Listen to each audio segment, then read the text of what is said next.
Am I the asshole for wanting to cut my wife's spending money, mine too, to hire help?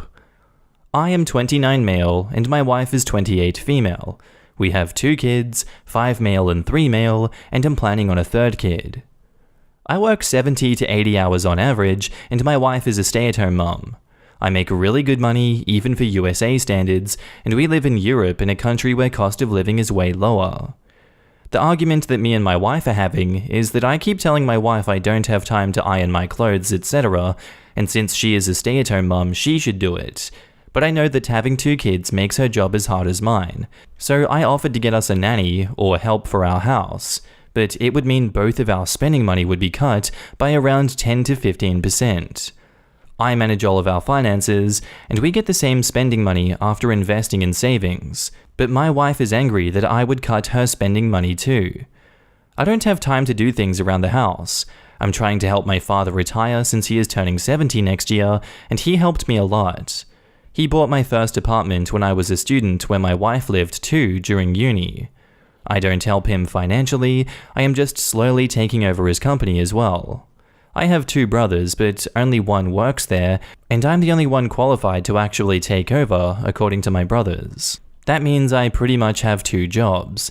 That's why I work so much, but it also means that we have a lot of spending money, around 6,500 to 7,500 euros each month.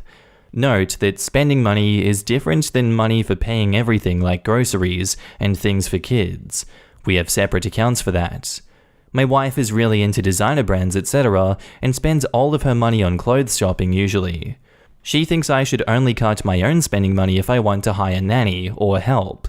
I disagree and think we should both have our spending money cut.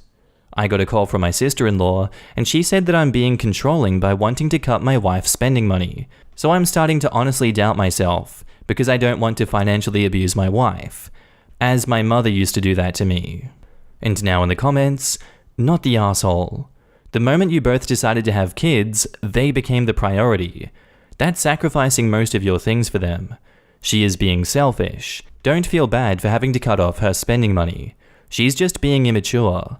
It's only fair that you both do it together for the greater good of the family. Plus, you have a kid on the way. And OP replies, not yet. 3rd one, we are just planning on having. When I am at home, I rather try bonding with my kids and my wife over doing chores. I try to get us date night once a week, but it's usually every 2 weeks, and sister-in-law helps with babysitting.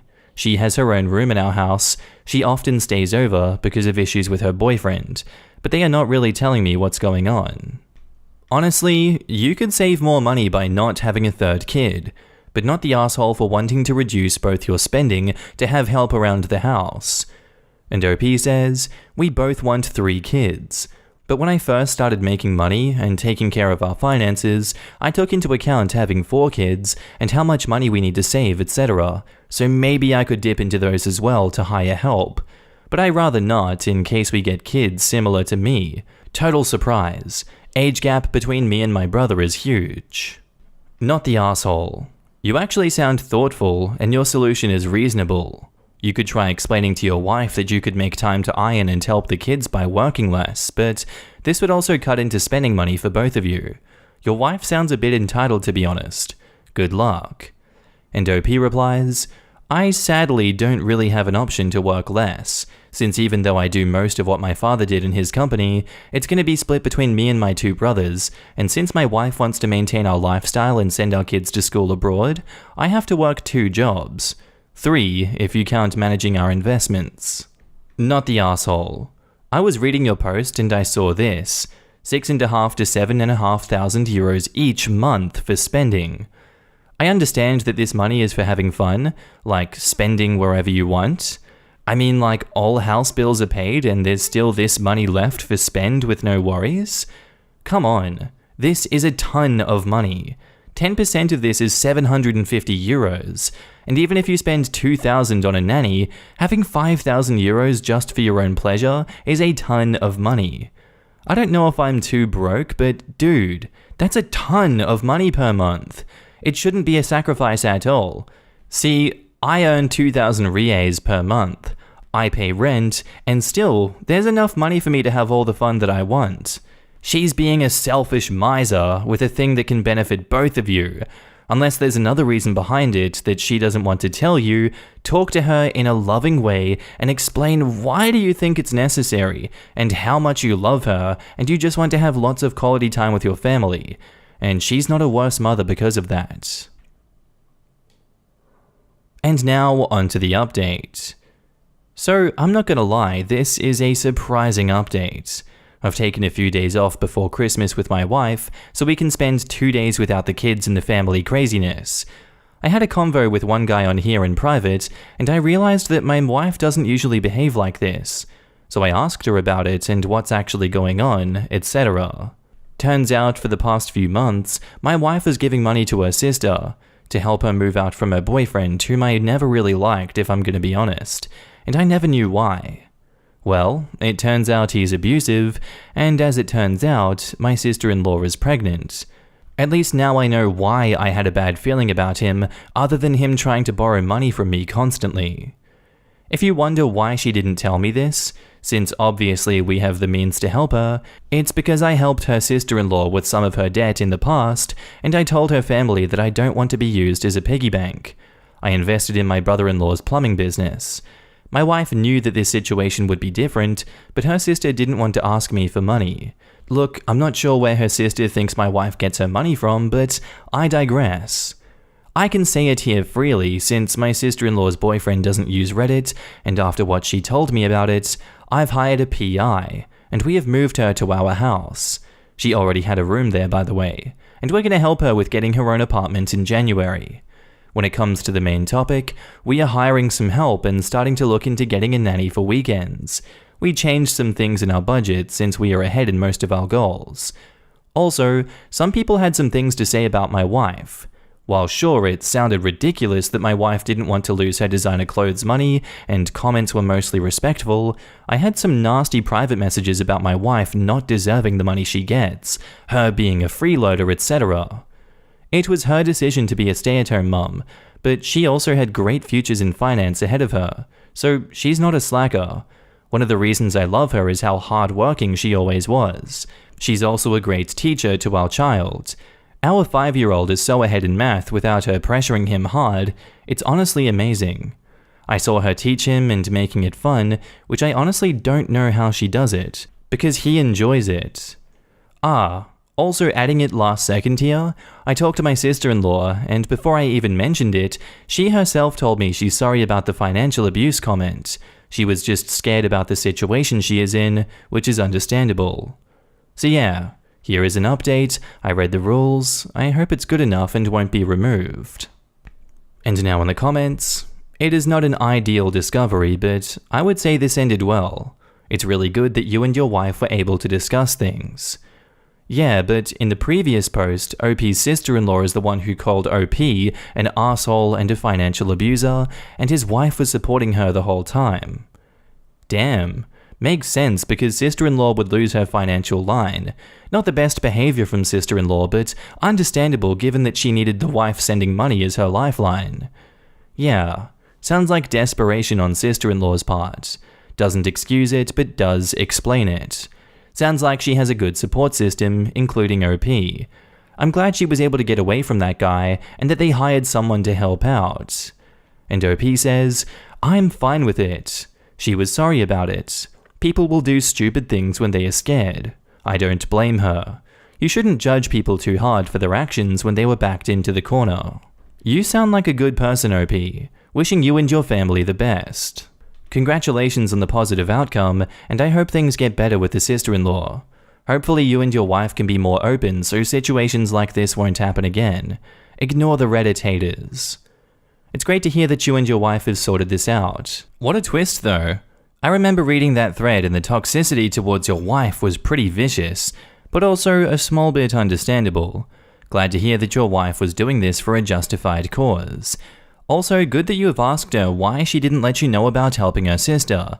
Seems like a miscommunication that happens. Maybe let her know that she should feel comfortable talking to you about these sort of things and consider working on making yourself more approachable when it comes to your wife letting you know. Anyway, at least it has turned out well. Hopefully you and your wife can use the extra time that the hired help affords to strengthen your already strong relationship. Also, let your sister-in-law know that you and your wife are there for her if she needs support. Best wishes. And OP replies, honestly, I have my dad to thank for teaching me about communication in relationships. I am often not the greatest fan of my mum, but he has been married to her for close to 50 years now, and they never fought, which is insane to me, considering how much me and my brothers did fight with my mum. Am I the asshole for refusing to sell my horse? So me, 24 female, and my boyfriend, 26, have been dating for around 9 months. I've been riding horses since around 4 years old when I started taking lessons. When I was 10, I started helping out this girl at the stable with her horse, Lady. At 12, she told me she had to sell due to time and interest, and asked if me and my parents wanted to buy Lady. Luckily for me, my parents were able to buy her, and she has been mine ever since. She is my bestest friend, and I love her a lot. When I started to date my boyfriend, I was very honest with the fact that my horse takes a lot of time, and he was fine with this. When single, I could spend like 3 to 4 hours a day in the stable, but as we started dating, I cut this down to about 3 hours every other day, as this is roughly how long it takes for me to do all the cleaning and preparing food and riding. Also, most of my friends are at the stable, which obviously means this is also social for me. The other days I would not ride and try to spend less time talking, which would make it about an hour. After about 6 months, he told me that I spend too much time at the stable and I should prioritize my relationship more. And somehow his family got involved and saying it was strange to prioritize the way I did. I wasn't comfortable with this, but I am a bit of a pushover, so I agreed. At first, this meant cutting down time at the stable, but it has evolved into cutting down riding days. Now I ride about 2 days a week, and the rest I'm simply there to do the basics. All of this as quickly as I can, because otherwise I know he'll be annoyed and pissed off for days and give me the silent treatment. I know my horse isn't really suffering from not being ridden as often as before, but I still feel very guilty that I'm always rushing around her. Then last night, he told me that it was time to sell Lady. I laughed at him and asked if he was serious. He was. I told him no, and he said that I needed to start prioritizing this relationship more, and I said I've done nothing but prioritize this relationship. We argued about it, and he apparently thinks I can just put her down, as she's old anyways. I was furious at this, and told him that was absolutely not happening, and I would never sell her. He said that any reasonable person would sell or put down their horse in favor of their boyfriend, and the only reason that I wouldn't is because I only hang out with other insane horse people. So I come to you, reasonable people of Reddit, am I the asshole?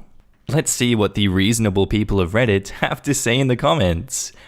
Not the asshole. Dump him. He doesn't respect a huge part of your childhood and your adult life. I'm not usually on the dump him dog pile, but in this case, get rid of him. Please run. Trust me, hun, I'm in horse community as well, and many mentors of mine have dated people like this. Note from them, if you love animals, don't date anyone who also feels less than obsessed with them. That is amazing advice. Animal lovers think differently. I know plenty of people that would be entranced by OP's dedication to her horse. I know I am, Lamau. Not the asshole. It doesn't matter what the hobby is, horses, sewing, sports, etc. If someone is telling you to quit doing what makes you happy, they do not have your best interests at heart. Not the asshole. Your boyfriend is insisting you get rid of the horse you love, stopping you from doing something that makes you happy, and pulling you away from your social group. A man who loves you won't do that. Please don't give up your horse and find yourself a better man. And back up to the post, we have an edit. So, I never expected this to get as much attention as it did. I'm very overwhelmed and thankful for all of your comments and messages. I am currently sitting with Lady in her stable, crying my eyes out, because this has been such a wake-up call for me.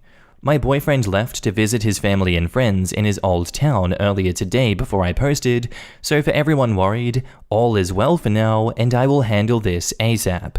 First, I need to get home and sleep. Thank you all for being wonderful.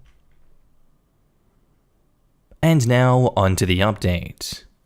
First of all, I want to say thank you to everyone who commented and sent me messages. I never thought my post would get as much attention as it did. It was very overwhelming, but again, thank you for your kindness and support. Also, thank you to the people who sent pictures of their horses. All of them are very cute. Anyway, you guys were right. I don't know why I didn't see it myself, but this behavior of isolating me has been going on for a while. He would say it was strange how much time I spent with my family, that adults didn't spend that much time with their family. When I pointed out he also spent a lot of time with his family, I was imagining and exaggerating things. There was so much going on, and for some reason I didn't realize it. He would make me feel guilty all the time, for the smallest things. Me and boyfriend didn't live together officially because I thought it was too early, but since he had taken a job in the town where I live for me, he convinced me that him staying here during the weeks was a good idea. I feel incredibly stupid for not standing up for myself. I am a bit of a pushover, and I guess he realized that if he made me feel guilty, I would eventually give in. And I did. Just so many instances of him pushing my boundaries. Now the update. I called my brother on Saturday morning, and he came and helped me pack up everything my boyfriend left in my apartment. I texted my boyfriend to break up with him. Maybe I should have done it in person, but honestly, I don't want to see him again. He called me a bunch before I answered. He was confused. At first, he tried to ask me what was wrong, what had happened. He got angry when I told him, saying he can't believe I was breaking up with him over a minor disagreement. And when I said him wanting me to kill my horse isn't a minor disagreement, he said I must be misremembering. I eventually hung up, texted him that his things were packed and free to pick up on the first floor of my building anytime, and then I blocked him. Haven't heard from him since. I was able to change my locks yesterday on Monday, thankfully. Through mutual friends, I got in touch with his ex-girlfriend, and we DM'd on Instagram. I don't really want to say everything that she told me, as it's not my story to tell, but I will say I'm very happy I got out right now, this early. Since Friday when I posted, I have spent pretty much all day every day with Lady, my friends and family. I haven't been this happy in months, and I can't believe it took Reddit to get me here, lol. For all those worried about Lady's safety, I too am a little worried, but it's eased by the fact that A, he never even went to the stable with me, so I'm pretty sure he doesn't know where it is, and B, I live in a country with a lot stricter gun laws than the US. The old man who owns the stable is a hunter, and has assured me, with a little wink, that he'll keep an eye out for any strangers lurking around. So that's all. I am safe, and so is Lady. Both of us are a lot happier than we were 4 days ago, and a lot of it is thanks to all of you. So again, thank you all so much for the kindness. Now in the comments, just wanted to reply to say you definitely made the right decision. My ex of 7 years was pushing me to put my healthy but unrideable 11-year-old horse Thoroughbred down for over a year before he broke up with me. I was even stupidly considering it. I wish I had seen the signs of how unhealthy and controlling that relationship and his family had become. I was severely depressed for months before the breakup, and never even saw why or saw it coming. I'm in an infinitely better relationship now with a man who pushes me to be at the barn more, and gives the best life to my horses, and my now 13-year-old Thoroughbred is healthier and happier than he's ever been too. Best of luck and love to you and Lady. And OP says, "Oh, I'm so happy to hear that you're in a better situation now. Hopefully a future boyfriend will be supportive. Fingers crossed. Thank you for your comment." I'm so glad to read this. Make sure you remember this experience for next relationship too, as people have a tendency to miss the red flag behaviors and also pick the same types of people over and over again. Be safe. Our next post is titled, "Am I the asshole for telling my daughter that her not wanting kids is why I wanted to have more children?" I, 42 female, was a teen mum. I got married only a few weeks after I turned 18, and I gave birth to my daughter Kiara, 24 female, the week before I was 19. I was a baby myself, and I resented my circumstances, especially after my husband died. The only light in my life was Kiara at that time. It was me and her against the world. When Kiara was 13, she told me she didn't want to have kids because she was scared that they'd have a childhood like her. That hurt me, but it's her choice, and I told her so. I started taking her to an after-school sex ed class, as her school didn't offer one, so she could learn how to be safe so she wouldn't be in a similar circumstance to me. She repeated the sentiment over the years, even though she knew I didn't like hearing it, but that's okay. It's her choice. Nobody will force her. I got remarried the year Kiara graduated, and my husband and I have been trying to have more kids. A few months ago, I found Kiara crying really badly in her room, and she told me she was pregnant by her fiancé. She told me it happened because she stopped taking her birth control. I know she doesn't want kids, so I offered to take her to the clinic, but she just got more upset. I offered to take her to see a psychologist because she was so sad, but she refused. She was insistent on keeping the baby, even though she admitted that she still didn't want kids and did not feel forced by her fiancé. So my husband and I decided to help her instead of having our own kids. I don't want a baby and grandbaby of the same age, or a grandbaby older than my baby. Her pregnancy was terrible on her, and she told me many times this is also why she never wanted kids. A month ago, Kiara had a really bad argument with her fiancé, and they broke up. Then a week ago, she miscarried. She's been inconsolable, and I know exactly how she feels. I've had a miscarriage twice. I've stayed by her side and taken time off work to do so. I've been very sad too because it hurts to see my baby in so much pain and not being able to help, but I've been holding in all my own feelings because they are not important right now. Then yesterday during breakfast, she asked me if my husband and I were going to have kids now that she was never going to.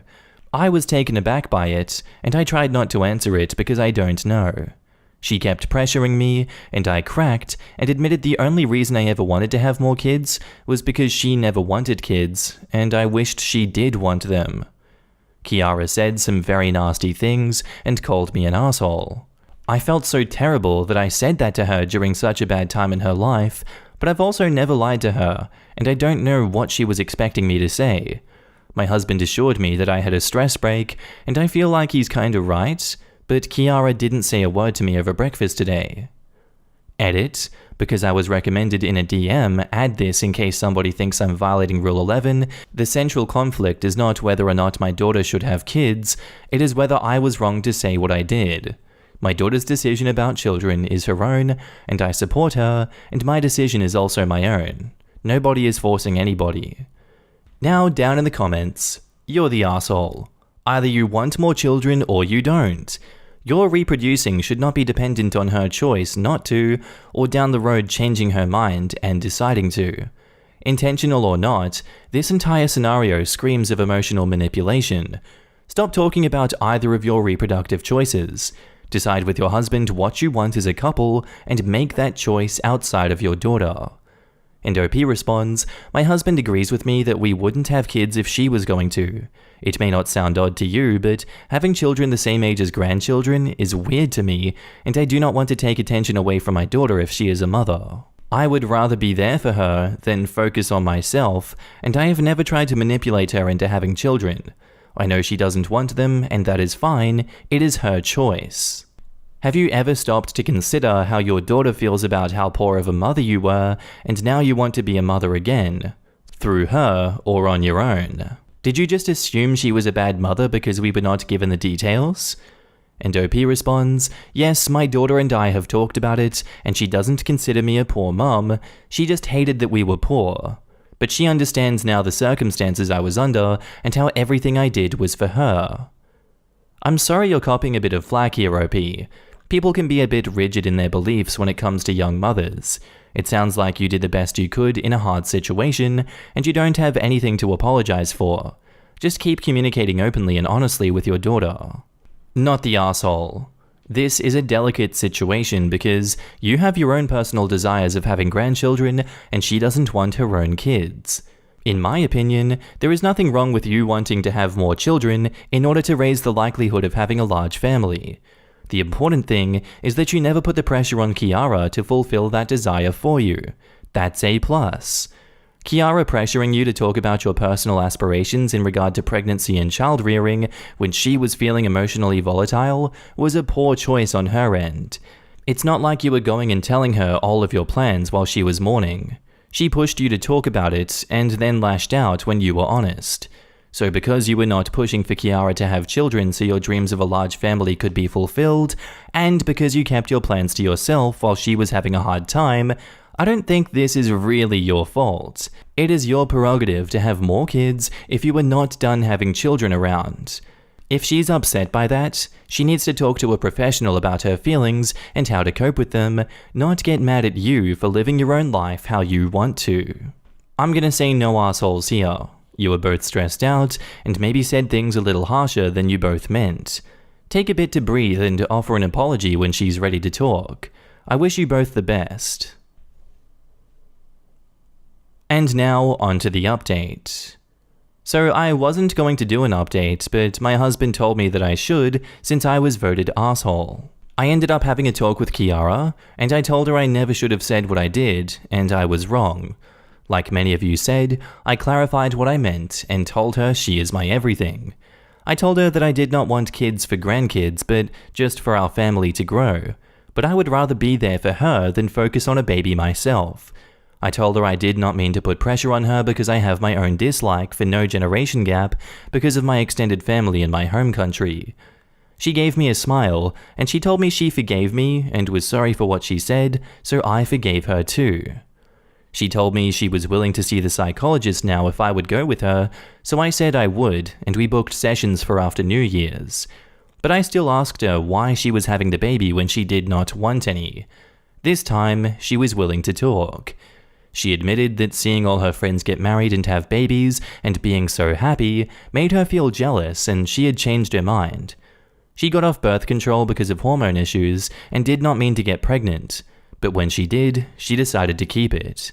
She said she was lying to me during pregnancy about not wanting to be pregnant because she feels like she was being a burden and felt like she needed to push us all away.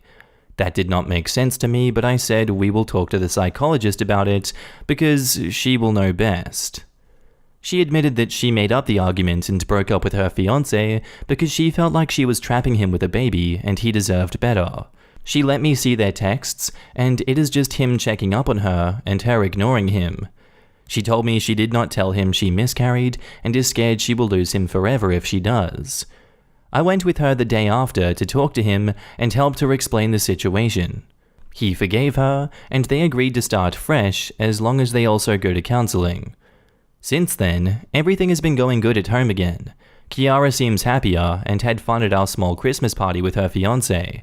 My husband and I also discussed maybe foster or adopting an older child, since Kiara and her fiancé both announced at the party they will have kids. So thank you for teaching me the right way to say what I meant. Seeing my baby happy again means more to me than anything. Now in the comments, glad to see everything worked out, but damn, your daughter really seemed determined to derail her life because of that pregnancy. Hopefully the therapy can help her work through those issues. And OP says, yes, we will be seeing the psychologist starting tomorrow. I am hopeful that things will get better.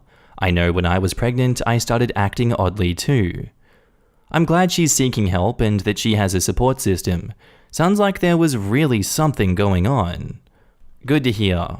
I never agreed with the asshole judgment because it was apparent that people completely misunderstood you, especially the people that called you a bad mother for just being poor. I'm glad everything is working out for you guys. Agreed. I realized what she meant in that post, and it was really frustrating that people weren't listening to what was intended. Both sides had terrible miscommunication that could be fixed, as shown above, if they talked it out. It was a clear no assholes here situation where they could fix the issues. And OP says, yes, it still frustrates me that people thought I should have just thrown my daughter away because I was not rich, but I cannot change the minds of such stubborn people. Being jealous of your friends having babies is a terrible reason to have a kid. What gets me is Kiara is still 24 though. If her friends are having babies between the ages of 21 to 27-ish, that's not something necessarily to be jealous about. Maybe in late 20s or early 30s, yes, but mid-20s?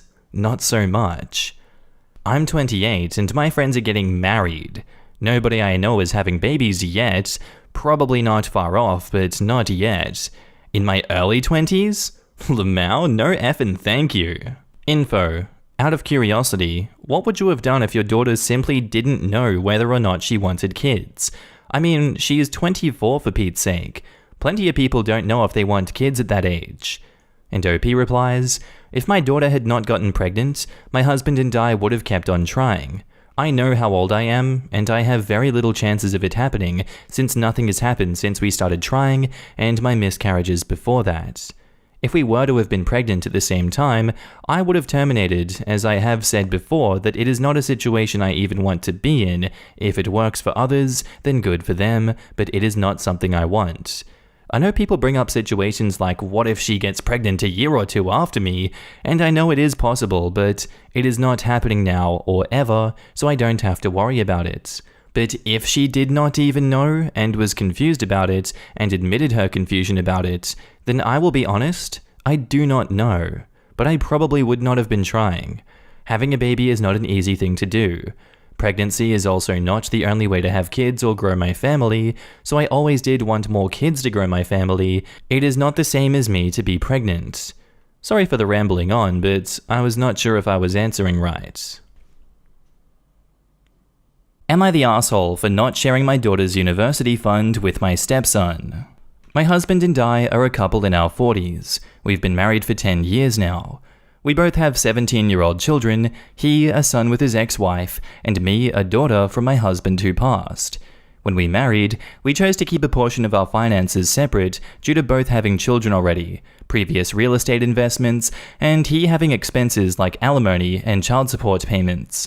We do combine our incomes for our mortgage and household expenses, our retirement, major purchases, etc.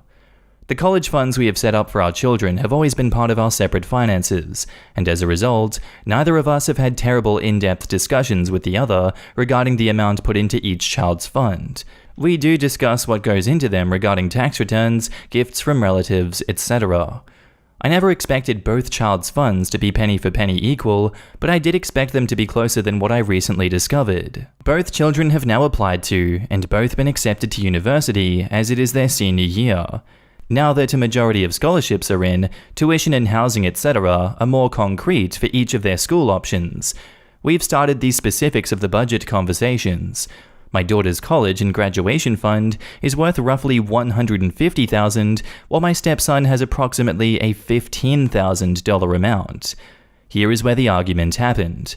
With her scholarships, my daughter will have more than enough for undergraduate school and likely her graduate work as well, assuming she maintains her traditionally good grades.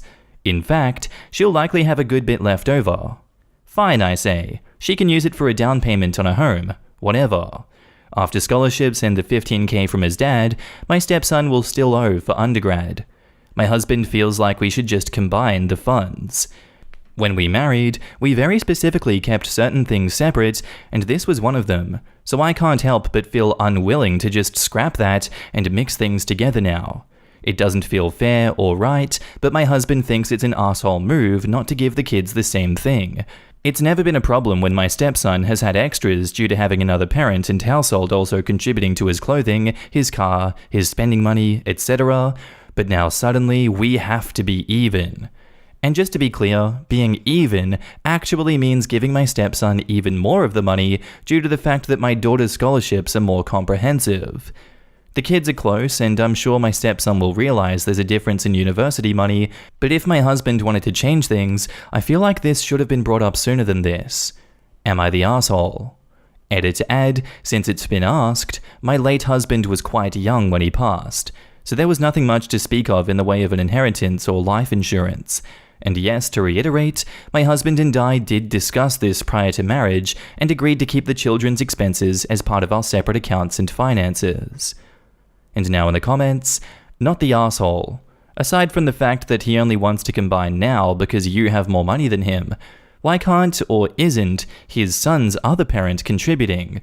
Sucks for the sons, but this is literally what his dad wanted and you obliged. And OP says, I don't know what his mother will be contributing, but I can imagine it won't be much. She might surprise us all, but she's more of a spend now person than a save for later. I just want to say, please do not do anything to split the money now. A. Your daughter has earned her scholarships. The fact that there will be excess money is due to her hard work. B. It sounds like she did without a lot. From not having a living second parent to not getting as much spending money and luxuries as a young teen. Don't penalize her for that now by taking what your sacrifices accumulated to. C.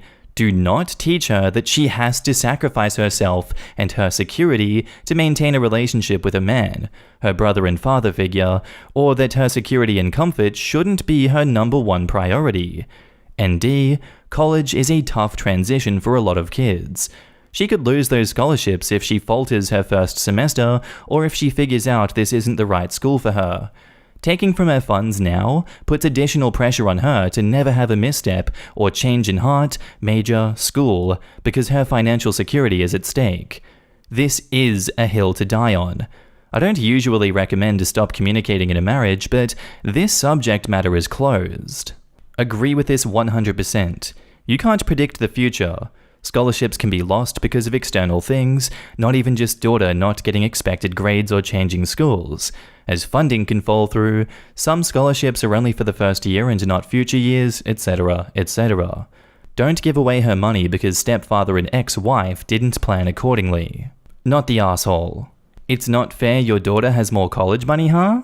Well, it's also not fair that your stepson still has 2 living parents to help him. Your late husband can't do anything more for his daughter than he's already done. He won't be at her graduations. He won't be able to congratulate her on getting her first real job. He'll never get to walk her down the aisle. If she ever has kids of her own, he'll never have the chance to bounce a grandbaby on his knee, or tell his adult daughter how proud he is of the incredible young woman she's become. Money can't replace any of that, but if it makes the start of her young adult life a little easier, it is a small consolation. This is a wonderful take, and I think the best answer. Your daughter has no living dad, only money. I bet she'd give all of it up in a heartbeat if it meant her birth dad could be back with her. I have no living parents, and I would, so I'm going off of that. But that isn't a choice she has. She does have his gift, though, that he left for her. It sounds like the entirety of the savings was due to OP, rather than an inheritance or life insurance payment from the dad. I agree that money is a poor substitute for losing a loved one, but I definitely think the mum deserves the credit here. No assholes here. The asshole here is the cost of college. Edit, I definitely see how the husband is being an asshole here. My visceral reaction was it sucks that these 2 children are put in this position because of the insane prices of college. It is absolutely not okay for the husband to ask for some of his stepdaughter's money. And OP says, not incorrect. And now on to the update. First of all, thank you to the literally thousands of people who responded to my original post. I'm not exactly sure what struck such a deep nerve with this subreddit, but I appreciate everyone who took the time to throw in their 2 cents. When I originally posted, my husband's reaction was still pretty gut, and since then, we've had a few days to talk things through.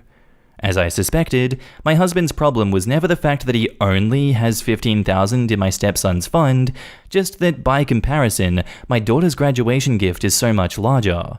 In my husband's mind, the money he would be handing to his son would be a graduation gift to be used towards college, but also other things, and that if my stepson needed additional help in the way of loans or financing, we would cross those individual bridges as they came.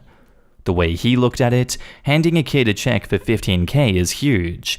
He was just suddenly blown out of the water by how much my daughter's gift will look like next to it. Anyway, we'll not be pulling the accounts. We clarified that any tuition money we spend on the kids moving forward will come from our shared funds and will go equally toward each kid.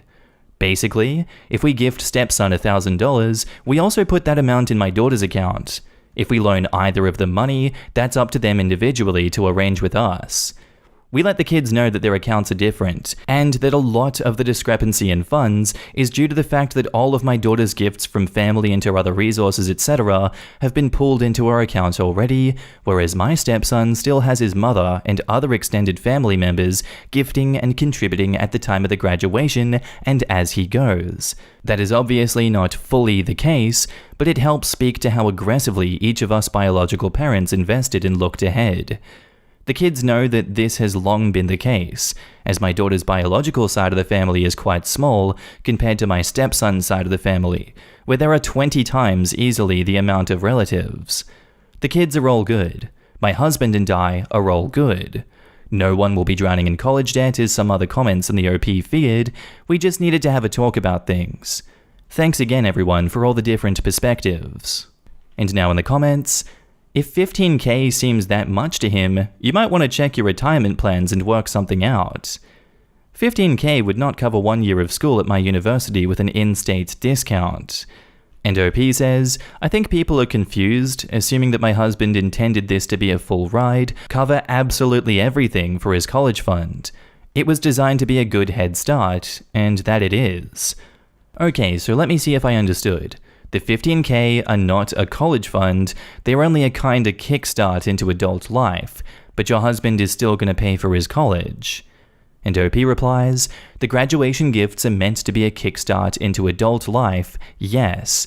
Part of the next steps into the kids' adult lives is university, so I'm sure a lion's share of what they choose to spend that money on will be education. As far as what will be given to the kids for college, etc., beyond their graduation gifts, that will come on a case-by-case basis. Example, not all of their scholarships and grants, etc. are finalized yet, nor are their living arrangements for the freshman year. Once we have a budget, we will sit down and determine what we need to do to help or to loan or what have you. Wow. You are getting the shaft here and are being strong-armed into paying for your half of your stepson's college after you already have saved enough to pay for your daughter's entire college years. You were the responsible parent and saved up for your daughter's future, and your husband was irresponsible and did not save up for his son. Now, the husband wants to share the cost of tuition for both kids, even though your daughter's college is 100% already paid for. You have been manipulated to end up paying for half of your stepson's college expenses from here going forward. How can you not see what the crap end of the deal your husband is forced upon you? Even if your husband and you agreed to give evenly from here on out, just wait until your husband claims that he can't afford to do that, and you and him will end up contributing only to the stepson's account. And OP replies, who's being strong-armed? And no, I'm not paying for half of my stepson's university. The agreement is simply that if or when we give money to one kid, we'll give an equal amount to the other. Anyway, let's get away from that dumpster fire, and our next post is titled, Would I be the asshole if I insisted on taking our dog on a snow trip when my partner doesn't want the dog to come? My 43 female family is planning a trip to the mountains with 2 other families. It's been snowing a ton, so we're all really excited. My husband, 43 male, doesn't want our dog, a 1-year-old shepherd, to come with us. His reasons are, it'll be too cold to take her out for potty breaks, she's still a puppy but also pretty big, 75 pounds, so it can be a little overwhelming for people when she gets excited, and one of the people on the trip isn't really a dog person, though that person has a dog that is also coming on the trip. My reasons for insisting on the dog coming are, we got this dog with the goal of having her go on trips like this with us. She is a puppy and will obviously engage in puppy behavior. These are learning opportunities for her, and each of the other families will bring their dogs. 3 dogs total, but they're all under 15 pounds. Our dog is a sweet, gentle giant, but she is obviously big and does have a lot of puppy energy. I don't doubt that she will be annoying during the trip, but she can't get better in these situations unless she is exposed to them. Admittedly, I'm also pushing back on the idea of not taking her because my husband gets impatient with activities that require any initial effort, and he gets anxious when things get a bit chaotic. So, would I be the asshole if I insist on taking the dog? He says if I do insist, I'll have to handle all dog-related things on the trip, which I don't think is fair because we both envisioned this dog being an active part of our lives, and that requires exactly this type of training. Edit to add, answers to common questions. My dog is a year old, has been through 2 basic training courses, and is currently working with a private trainer specializing in shepherds. She's great, but she still has puppy energy and gets excited easily. We both agreed she would be highly involved in our lives. We were especially excited about taking her to the snow. Of the 3 other dogs, 2 are also puppies. My dog is BFFs with one of them. She hasn't met the other 2 yet. And if we don't take her, I have someone who can house sit. OP has offered the following explanation for why they think they might be the asshole. I may be the asshole because he may be right that the juice is not worth the squeeze, but I think I'm biased against his opinions because I feel like he's putting his laziness and anxiety ahead of the best interest of the dog and our shared goals for our family. Now in the comments, 3 other dogs total, but they're all under 15 pounds. Ours is a sweet, gentle giant, but she's obviously big and has a lot of puppy energy. You are going to have to watch her like a hawk. I can believe she would not purposely hurt another dog, but she will be trying to play and is at least 4 times their size. That could be trouble. Also, consider the rest of your friends and the vacation that they want. A giant dog, still a puppy, that is a lot. It would be one thing if you were literally training a service dog, as they do need experiences like this. Your dog, however, doesn't need to be going on group trips until they are trained and well behaved. You're the asshole. You're the asshole. Why keep pushing the matter if he's already said that he didn't want to do it? Because she wants to spite her husband and force him to train the puppy in this new situation that he will find anxiety-inducing. You're the asshole. I have a shepherd, and I'm assuming you don't know how well he gets on with the other dogs that will be there, unless they've met, which it doesn't sound like they have. Let me tell you, that alone has the potential of ruining your entire trip. Not just yours, but more importantly, everyone else's. I think it would be selfish of you to bring him for the sake of everyone else involved. Yeah, but the whole idea is to socialize the dog. I understand what the idea is. My point is that doing it on a vacation with other people is not a great time because it has the potential to ruin everyone's vacation that didn't sign up for a dog. Look, I feel for you because I love dogs and romping around in the snow with a giant puppy sounds like an awesome time to me. But between your husband's anxiety and the 3 tiny dogs, this just doesn't seem like it's going to work. Find a great dog sitter and pick a different battle. You're the asshole. And now, onto the update. After reading everyone's comments and realizing I was not only not taking into consideration my husband's legitimate concerns and interest in having a stress-free vacation, I was also not considering the comfort level of the other guests. So I accepted the judgment and agreed to keep the dog home with our pet sitter. Husband was happy. The problem is that the pet sitter bailed last minute, so we had to take the dog. And you know what? She was perfect. She got along wonderfully with the other dogs and kids, she stayed out of everyone's way. In fact, she stayed outside in the snow most of the time. And she loved on everyone just enough without being annoying. All the other guests were fawning over her, asking where they can get a dog like her, and volunteering to dog sit if we ever needed it. I loved taking her on walks and exploring with her. I found an open field nearby, and she was literally frolicking in the snow. And my husband, you ask? Well, he helped take care of her, took her on walks, etc. He was so proud of her and kept saying, "She's doing fantastic." So thanks to everyone for their comments. I agreed I was the asshole, and after being forced into the situation, husband agreed that the dog did need that experience, and she exceeded our, and especially his, expectations. He is now excited to take her on future trips. And now in the comments, what a sweetheart. I thought you were not the asshole, as I didn't see the post up until now, because socializing is so important for puppies to learn the hierarchy. Plus, you had already agreed to be the handler for the vacation. Glad it worked out. I would say at the very least, no assholes here, because other people were bringing their dogs. Reminds me of those camping trips with the guys stories, where it's no girlfriends allowed, but by the way, 2 of the guys are actually girlfriends, and it doesn't count because reasons. Too cold to let a shepherd out to pee is laughable. The 15-pound dogs are more likely to have problems being cold. I am so glad everything worked out for you. I read your original post and, to be honest, I didn't think you were the asshole for wanting to take her on the trip for a variety of reasons. 1. Others were taking their dogs. 2. You and your husband got a dog with the intention of taking her on trips. And 3. There was a yard and facilities, so the dog could run off energy. The other dogs may have been much smaller, but that does not mean that they would be more disruptive than a big dog. The size isn't always the issue, it is the temperament. So glad you guys had an awesome trip and your dog can be taken on all sorts of trips in the future. Smiley face. Am I the asshole for wanting my ex-husband to help me pack up our late daughter's bedroom instead of my current partner? I am a 33-year-old woman who, 6 years ago, lost my 2-year-old daughter to leukemia.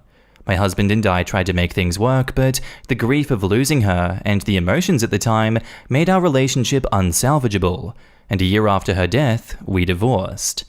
I kept her room as it was, as I liked to go there sometimes and sit and remember her and just be around her things, minus the few keepsakes her father took with him when we divorced so that he could remember her too.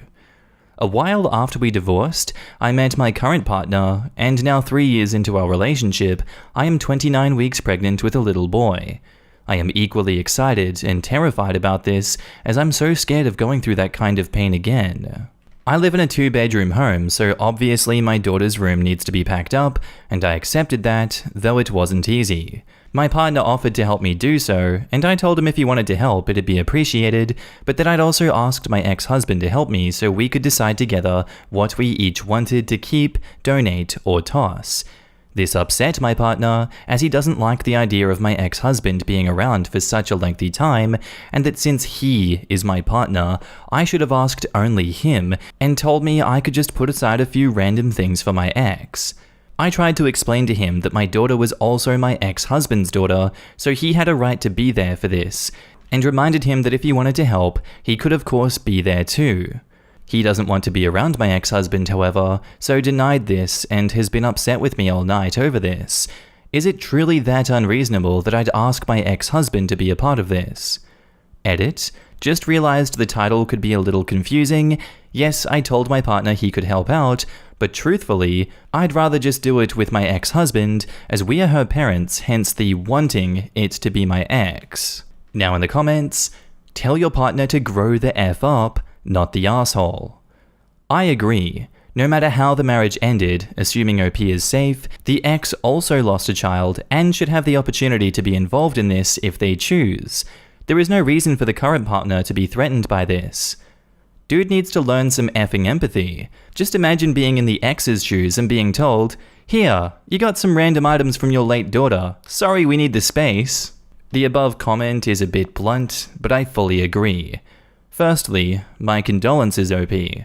I'm also sorry that your partner is causing you more turmoil by making a very emotionally taxing and painful experience for you, all about himself, his feelings, and his wants. In this situation, his role should be to support and nothing else.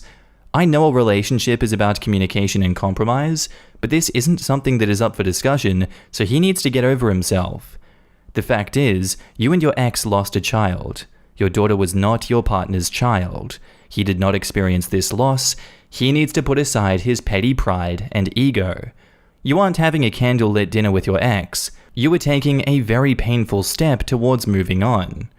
And edit, in your comments, you noted that you only recently moved in with your partner. I will say, it is more difficult for people to hide their true colors when you live with them. Not the asshole. So, not the asshole. I'm married to a woman that had children prior to our marriage. I have a stepson and stepdaughter. I absolutely despise her ex-husband, and he despises me. Neither of us have one single positive thing to say about the other, and we are just cordial enough to be in the same room during events, graduations, get-togethers, family stuff, you know, because we are adults. But the interaction ends there.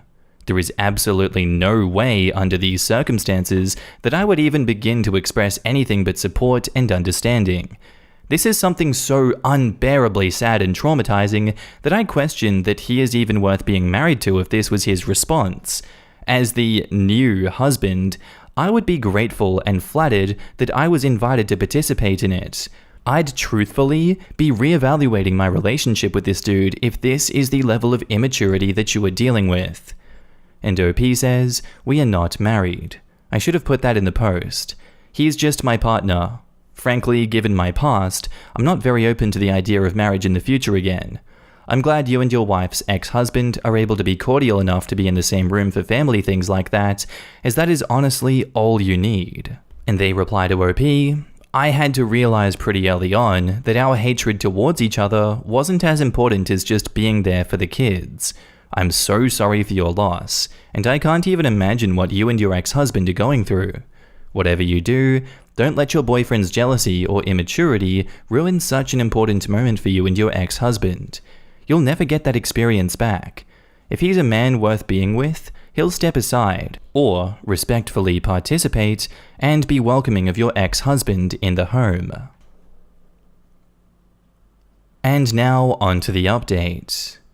My partner did not back up on his displeasure over my ex-husband coming round to help packing up our late daughter's bedroom, and he said some very hurtful things regarding me, my ex-husband, and my late daughter that I will not post on here, as it'd probably get my post removed.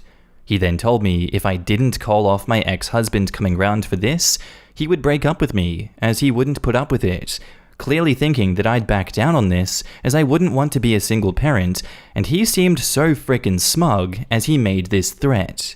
By this point, I was already seeing red. He could insult me all he wanted, but the things he said about my daughter? I told him to get the F out of my house and never come back, and kicked him out, throwing his stuff after him in a fit of rage. Nothing breakable, don't worry about that. And that was that. I then spent the day crying over all of this.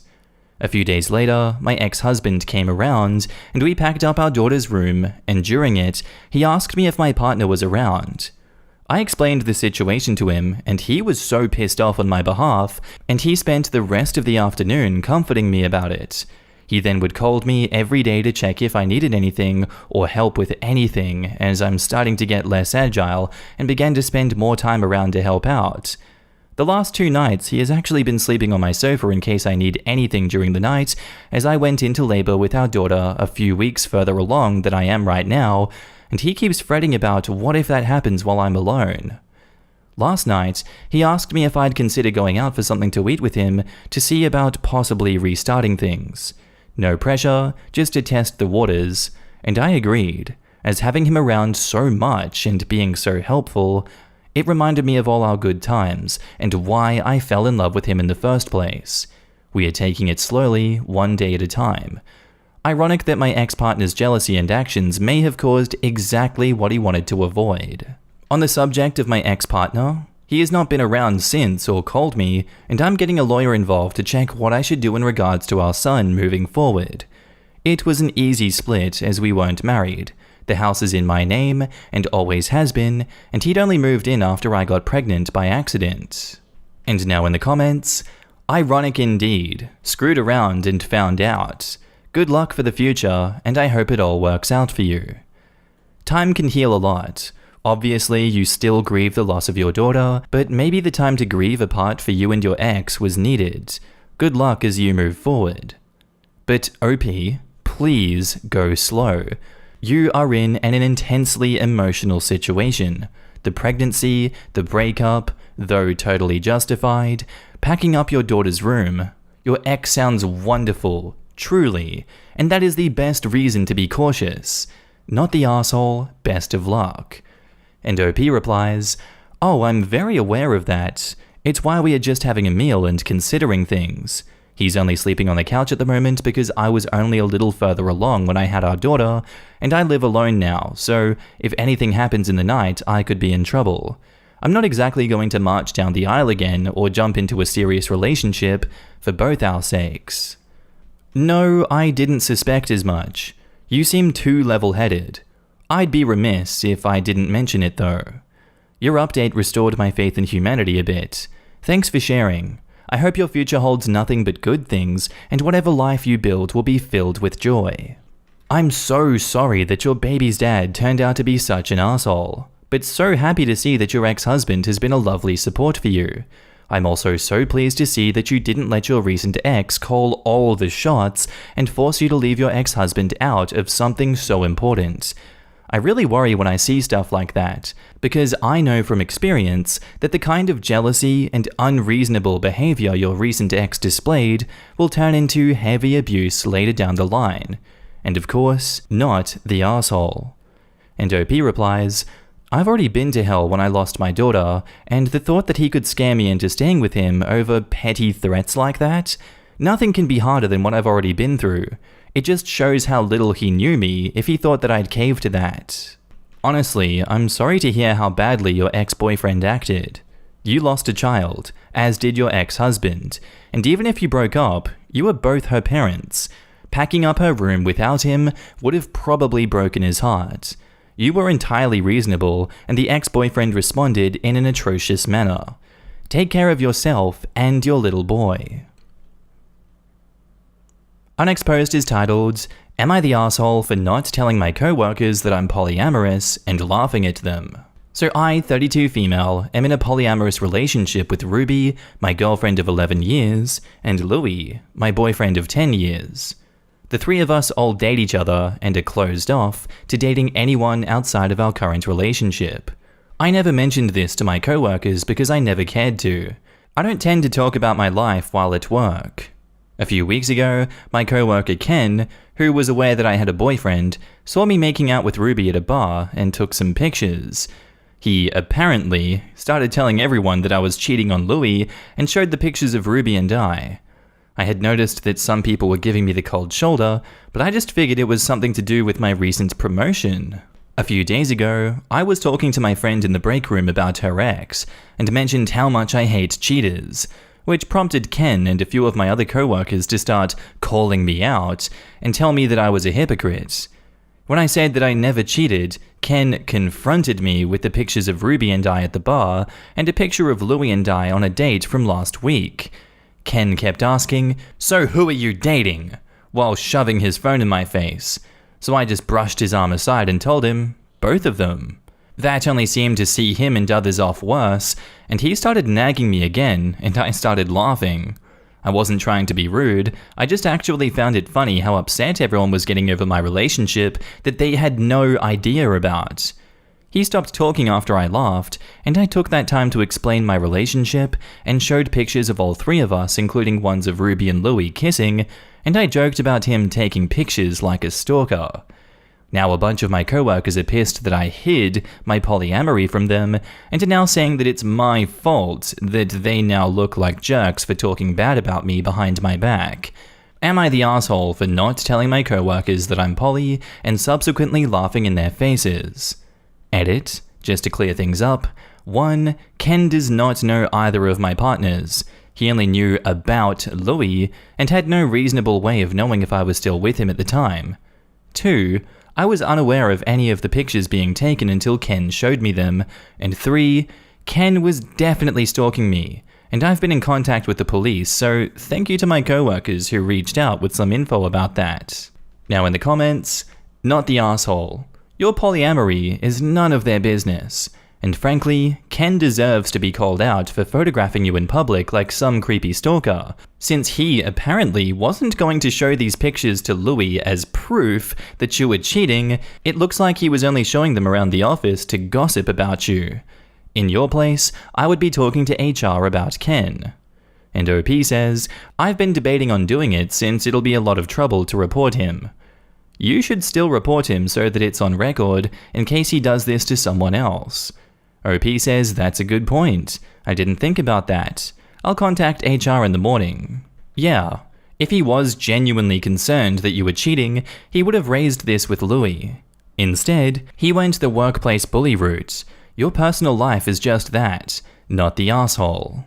Holy crap, 10,000% not the asshole, and this workplace sounds toxic AF. Your personal life is none of their business. You owe them nothing. If they want to pry, snoop, jump to conclusions and spread rumors, it is not your job to disabuse them of their unfair conclusions. It is their job to not draw those shitty conclusions in the first place. It is a job seeker's market right now. Get out of this workplace if you can. And OP says, I'm planning on leaving later this year when we move and focusing more on my small business. You should include that you're poly on your business website so as not to upset your coworkers further. Sarcasm. And OP says, Louis has been teasing me and threatening to get it printed on business cards for me to hand out. Not the asshole, but your co-workers certainly are for taking pictures of you like that. Like, what were they planning on doing had that conversation never happened? And OP replies, apparently he had been showing them to other co-workers. That is absolutely workplace harassment. You are not the asshole, and I'm sorry you're going through this. OP says, thank you. Thankfully I'm leaving later this year, so I won't have to deal with these people much longer. And now back up to the post, there is an update. I just got home, so here is an update of what has happened so far. Yesterday, a few of my co-workers saw my post and decided to let me know that he had been showing them more pictures than the ones I saw. A co-worker in IT who was working last night read it and looked in his company computer for any possible pictures, and there were a lot. When I talked to HR this morning, they were aware of both issues, as IT had alerted them when they found the pictures and sent them a link to my post, and my friend who works here also told HR the day it happened, even though I had told her originally not to worry about it, but they couldn't do anything until I made a report. The pictures obviously changed that. Ken was definitely stalking me. He was immediately fired, and we ended up having to get the police involved because it was determined that I was in immediate danger. I do have a temporary restraining order before the court date, but he is currently with the police. HR had me go home early that day, and honestly, I'm exhausted. A lot more stuff is happening right now, but some of it I can't talk about right now, and others I don't really want to. Sorry this is kind of disjointed. I didn't sleep much last night and my head's kind of spinning from everything. When I originally posted this, I didn't really take this situation seriously. I just figured it was a co-worker just wanting some drama to spread, and I just happened to be the prime candidate. Ken had always been a bit of a creepy nice guy, but I never thought much of it, and when I laughed and called him a stalker, I never would have expected that to be true. Louis and Ruby were able to take some time off and are spending the day with me at home cuddling and watching movies, so if anyone has any good movie recommendations, please let me know. I'm exhausted and ready for all of this to be over. Thank you all so much for everything. You all made me open my eyes to the real situation when I was laughing it all off as weird co-workers. Our next post is titled, Am I the Asshole for Bringing My Roommate Home With Me? Our college shut down for Christmas a few days ago. My roommate was awfully calm during the exams and didn't care at all that we had really difficult examinations. I know she has a difficult relationship with her family. She gets upset and yells at them every time they call. I have never heard her raise her voice with everyone else. We got drunk after the exams, and she confessed that she didn't want to go home and she had thrown up in the morning from the thought of going home. I also had noticed that she hadn't been sleeping for the last few days and has been very fidgety. She actually started to cry and said she hated the thought of going back there, and she would have stayed if she had gotten the hours at work to save up. She is the sweetest person in the world. I'm going to get good grades because she spent hours helping me. I was so excited to go home while she was thinking about staying back and crying about it. I couldn't let her go back. I called Mum and asked her if I could invite her over. Mum agreed, and I convinced her to come with me. It was pretty sudden, but Dad had someone pick me up, and we got home 2 days ago. It is a bit awkward, but she's doing okay, and she's actually sleeping well. I think my brother found out about it and he called me. He said I always wanted the attention on me, and he was going to visit after 3 years, and I still had to bring home my roommate. He then yelled at me because now he has to put up with someone he didn't know during Christmas. I feel like an asshole because my brother is very awkward around new people, and I didn't even think about him when I invited her back to our home. Now in the comments, I am surprised at the people here saying not the asshole. Everyone sucks here. It is understandable that OP wanted to help roommate Chan, but this is her family home, and her brother has equal rights to happiness. People underestimate social anxiety. OP is an asshole because she should have given him a heads up, maybe a message at least. Him finding out the info from others was the reason for his anger. Having a proper talk would definitely have helped. Brother is asshole for obvious reasons, such as lashing out. I know that it's Christmas, but imagine coming home after 3 years and having to live with a random person, all the while having anxiety. Edit, some people are misunderstanding my point. I never meant that OP should not have brought Rumi along, just that she should have conveyed the message to her brother and explained the reason for bringing her along, as he probably thought that she was just another random friend tagging along. And the way he announced that he was coming after 3 years, it was probably pre-decided that he was going to come. Apart from that, the people of the world are entitled to have their own views about the situation. I showed mine. Not the asshole. You did something wonderful for another human being, and your brother is so focused on himself that he thinks that you did it to somehow get at him, for some weird reason. None of that, other than the first 8 words, made any sense. Not the asshole. Your brother seems to be throwing a weird, pointless tantrum. Being awkward around new people is fairly common, but it's pretty odd to call someone up to yell at them just because someone new is coming home. It could be that a stranger being there 24/7 will change his first home visit in 3 years from a happy occasion to a stressful negative one for him. It doesn't excuse his reaction, but I can admit I kind of understand it, especially if he doesn't know the background and why the friend has been invited. And now onto the update. It was a great Christmas. My brother was a bit grumpy at first, but my roommate can put anyone at ease, and they did have a few interesting conversations, and my brother didn't bring up the argument that we had. My parents also loved her, and everyone got along. I think she didn't want to be a burden, and she was trying to be the best guest ever, but she did become comfortable with my family after a few days. We did go out a few times and it was fun too.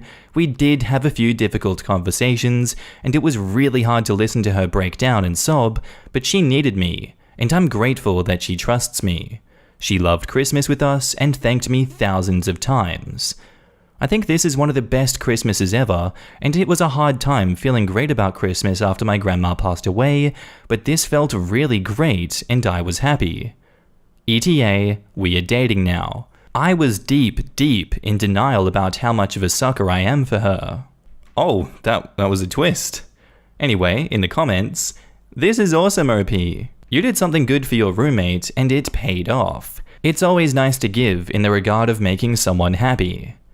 This is so great to hear. You have been a good friend to her. I'm glad that she fits in well with your family and that your brother was also able to enjoy Christmas. Thanks for the update. I love them. Happy New Year. And OP says, Happy New Year. I am so glad that I got to make memories with her. And I am sure she loved her Christmas as well. You and your family did a lovely thing. And OP says, I think she did, and she probably doesn't have a lot of good Christmas memories growing up. She wouldn't stop thanking me till I threatened to hog the blanket. Honestly, that right there is enough to make you not the asshole. She clearly needed this in her life, and your brother being uncomfortable just for her presence wasn't enough reason for her not to come along. Am I the asshole for asking for the coffee I ordered? I'm a regular at a local coffee shop. I stop in nearly every day on my lunch break, so I've gotten to know the owners and most of the staff. They're all great, and I usually leave a 50% tip. Yesterday I went, and there was a girl that I didn't recognize behind the counter. I assume she's new. I placed my usual order, medium light roast coffee, black with room. She turns around to pour the coffee, and I notice her fill the cup up halfway with a light roast, and then fills the rest of the cup up with the dark roast. She puts the cup in front of me, and I ask her why she filled the cup up with the dark roast when I ordered a light roast. She then said they ran out of light roast, so she used the dark roast to top it off. I told her I don't drink dark roast, and she responded that it doesn't make a difference because it's all the same, and she didn't feel like putting on a new pot because it would take 6 minutes. I told her it's not all the same, which is why it's labeled differently, and I would have waited for the fresh pot or ordered something else. She gave me a WTF look, said it's industry standard to do that, and walked to the back and didn't come back out again. She sent out another worker that I'm friendly with, who apologized and got me the correct coffee. I went in today, and the owner was there and half jokingly, half seriously, asked why I was causing problems with his employee. I don't feel confident going there anymore, and I'm wondering if it is really a standard practice, and I was just being an asshole. And now in the comments, not the asshole. She admitted she didn't prepare your drink as ordered, and then was an asshole. Her customer service skills are so poor, she tells you she can't be bothered to do the drink that you want. Maybe next time respond with a half-joking to the manager to ask whether the new staff is trained on how to prepare a drink yet. And OP says, I had already paid and left a tip. Well, then ask the manager if he thought what happened was okay. If he does, then I agree, don't go back. Not the asshole. Her behavior and the owner's is bizarre. 1. The whole point of differently roasted products is that they are different. If they are not, they are deceiving the customer, and it's kind of rude to tell you that. 2. She tried to make you accept something because she didn't want to do her job and make a new pot. 3. She left and sent someone else to deal with you. It's nice that someone else was available, but what the hell? She can't just leave her job like that. And 4. The owner's comment was aggressive and unwelcoming. Even if he said it in order to make you talk about it, his way of broaching the subject is bad. The manager is a dope, or maybe is related to the incompetent employee. My immediate thought was that she told him something different entirely. Industry standard to give a customer something they didn't ask for in the order that they're paying for? I would put that shop and owner on blast. Sorry, no more milk, but here's some water instead.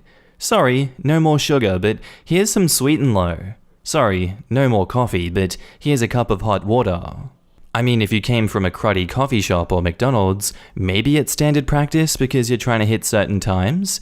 What gets me though is that usually you know to say, hey, we're out of light roast, I can either do half-half, or we can wait 6 minutes and I'll get you a fresh pot. And now onto the update.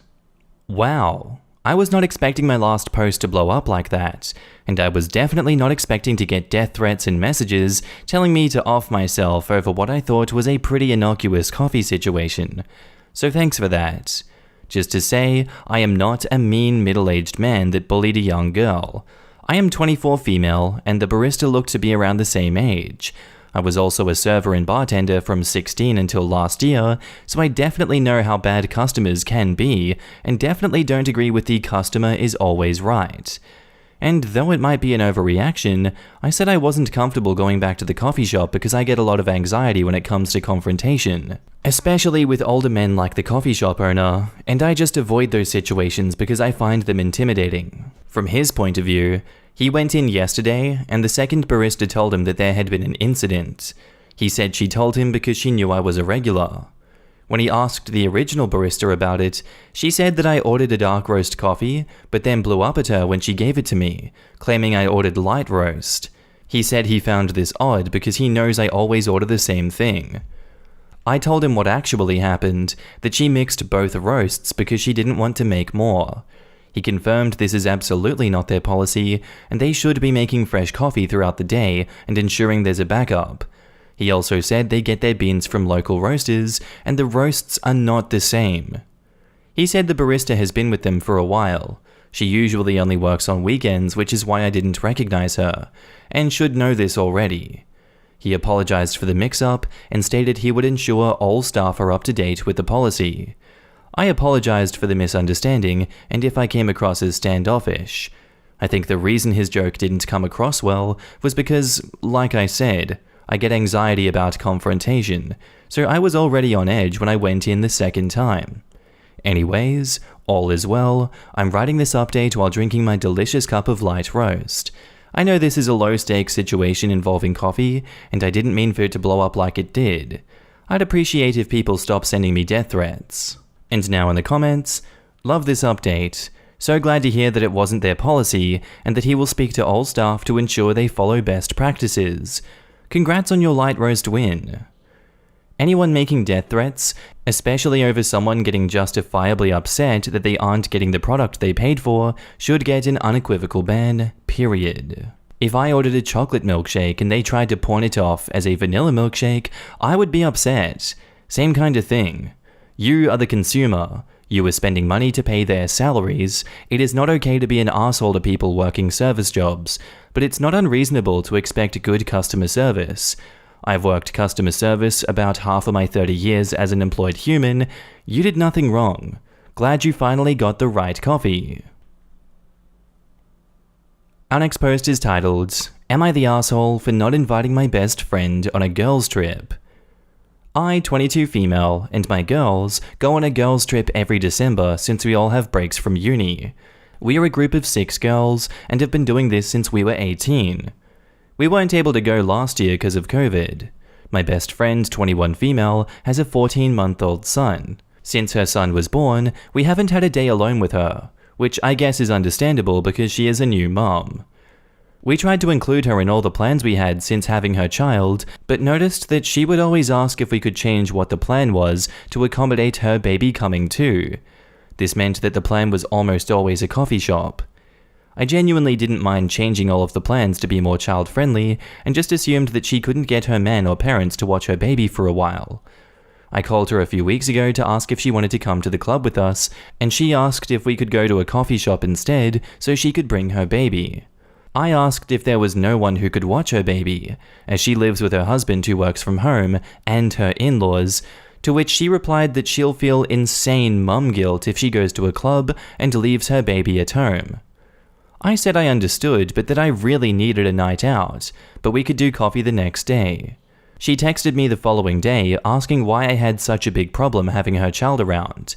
I was baffled because I'm the one constantly changing plans to accommodate her son, but I asked her to understand me for one night. I really needed a night out, and I didn't want to be in a coffee shop. She sounded agitated by my reasoning, but left it at that. Now, the girls' trip is coming in a week. I didn't really tell her about the trip because I knew she wouldn't come alone, but she heard it from another friend. She jokingly asked why I didn't invite her, to which I laughed off because I felt so awkward. I told her she was welcome to come as always, and I would love to have her there. I thought the call was an indication that she would come alone. She called the next day to ask if the resort we were going to be staying at was child-friendly. I said it wasn't, as we were looking for more of a club atmosphere, and that's what it was. She then said she couldn't make it then if it wasn't going to properly accommodate her son in the activities we do. I said I understand and that I'm sorry. I got a call from her older sister last night, calling me all sorts of names because I didn't want my best friend's son to come on the girls' trip and that I'm being childish. I'm genuinely still in such shock and don't know how to even type what I'm feeling right now. We haven't had proper fun together in ages because it's either we are too busy caring for my best friend's baby or a few of us were missing because of COVID, etc. This is the first time we've all been together since we graduated undergrad and started our masters. We've been having hectic years and just wanted one carefree holiday. So am I the asshole for wanting our annual girls' trip to actually be a girls' trip? And edit, I tried to hint once that I wanted my birthday a few months ago to be just us, but she laughed it off and made a joke about how her and her son are attached by the hip and she couldn't leave him. She asked if we could minimize how much alcohol there was going to be so she could bring her son. Now in the comments, not the asshole. Her having a child doesn't mean the rest of you all have to change your lifestyle. She made a choice and has to live with that choice. Or, she could not act crazy and just let someone else watch her son for an evening. That's right. Sometimes people just want to have adult time together in an adult setting. Especially when some of the people don't have kids, and it sounds like this girl is in a stable relationship with a decent family life, and not some baby daddy who hit it and quit it. Not the asshole. She's being super entitled. She had the baby, not the rest of you. She doesn't get to kill your youth just because she killed hers. Not the asshole. It goes both ways. You make an effort to accommodate her needs, but does she make an effort to accommodate yours? Granted, she is a mother now, so her priority is her child. Did you cut her off when she was pregnant? No. Did you cut her off after the 3rd time? As I assume there has been 3 occasions from the way you describe it. She asked you to change your wants to accommodate her needs? No. You accommodated her. Did you simply not invite her on the holiday? Not by the sounds of it. It sounds like you extended the invitation and she rejected it as it is. It's strange that she is so concerned with what you do on your own time. If she can't make it, that's not your fault. If she doesn't want to get childcare, that's not your fault. You are your own person and she is hers. You each have your own life, and not all social interactions must overlap.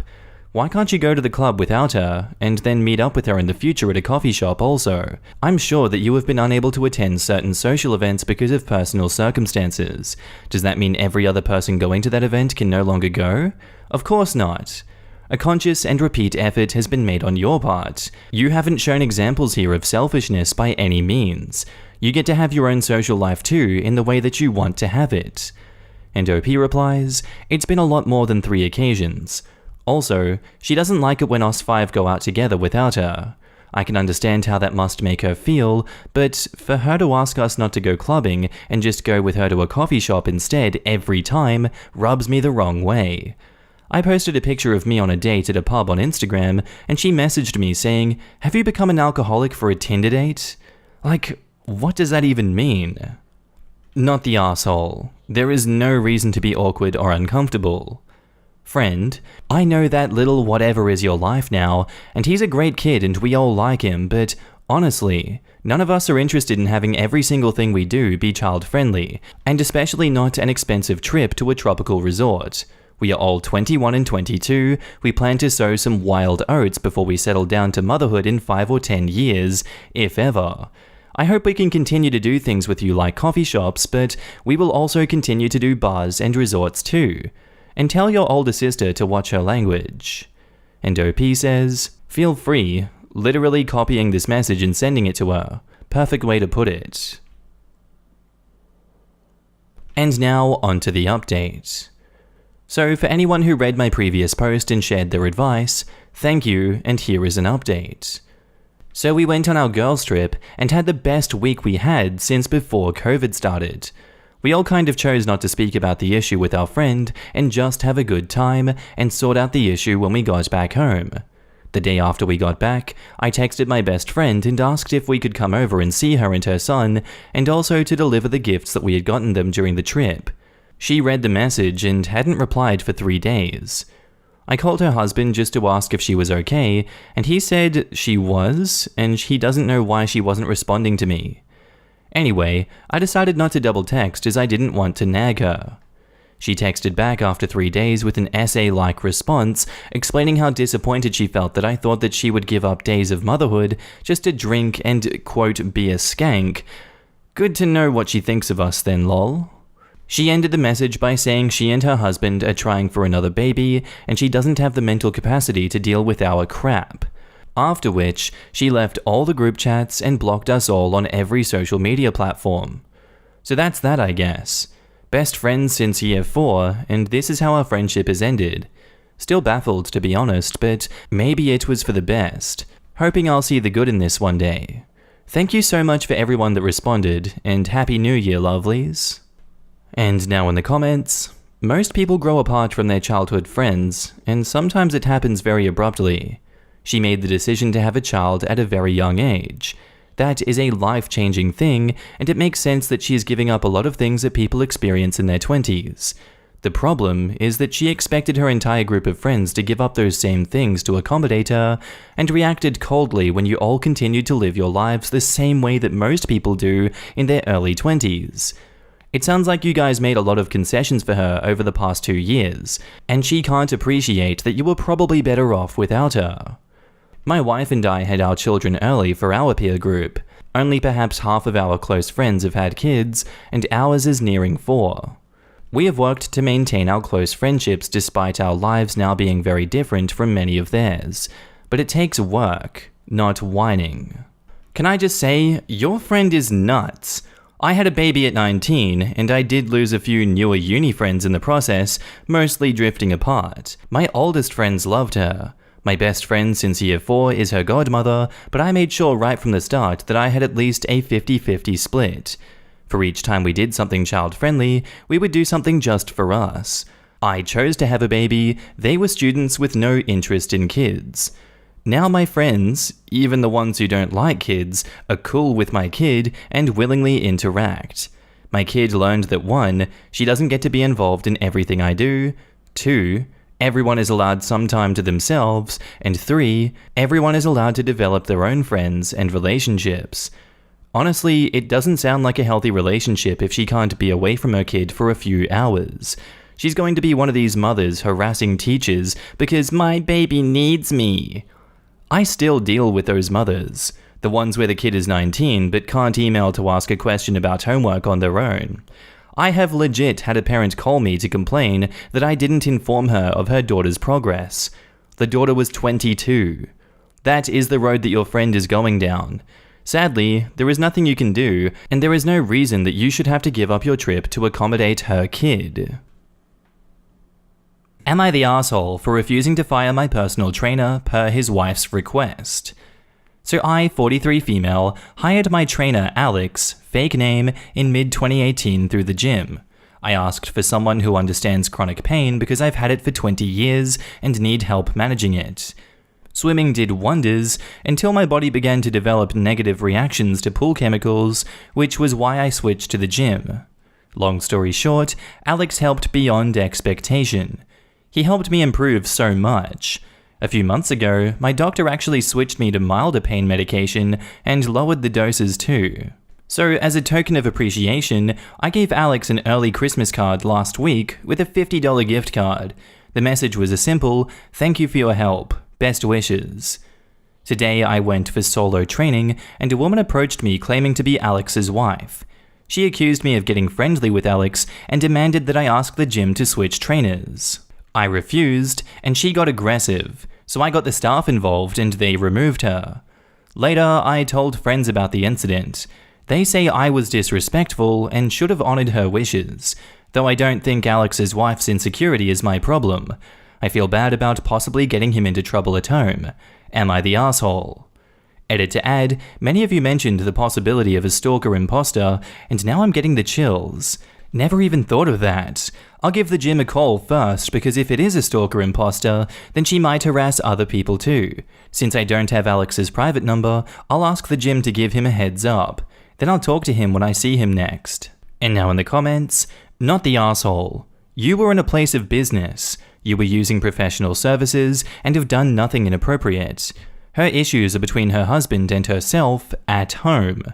And OP responds, "Thank you. One friend said the card was inappropriate because nobody gives gifts to service people." Her words. I'm having a bit of self-doubt right now. That's ridiculous. This is the time of year to show appreciation for people who provide needed services but don't often get paid well. Your friend is completely off base. This friend sounds snobby. When I worked as a maid, I used to get tips all the time, especially around the holiday season.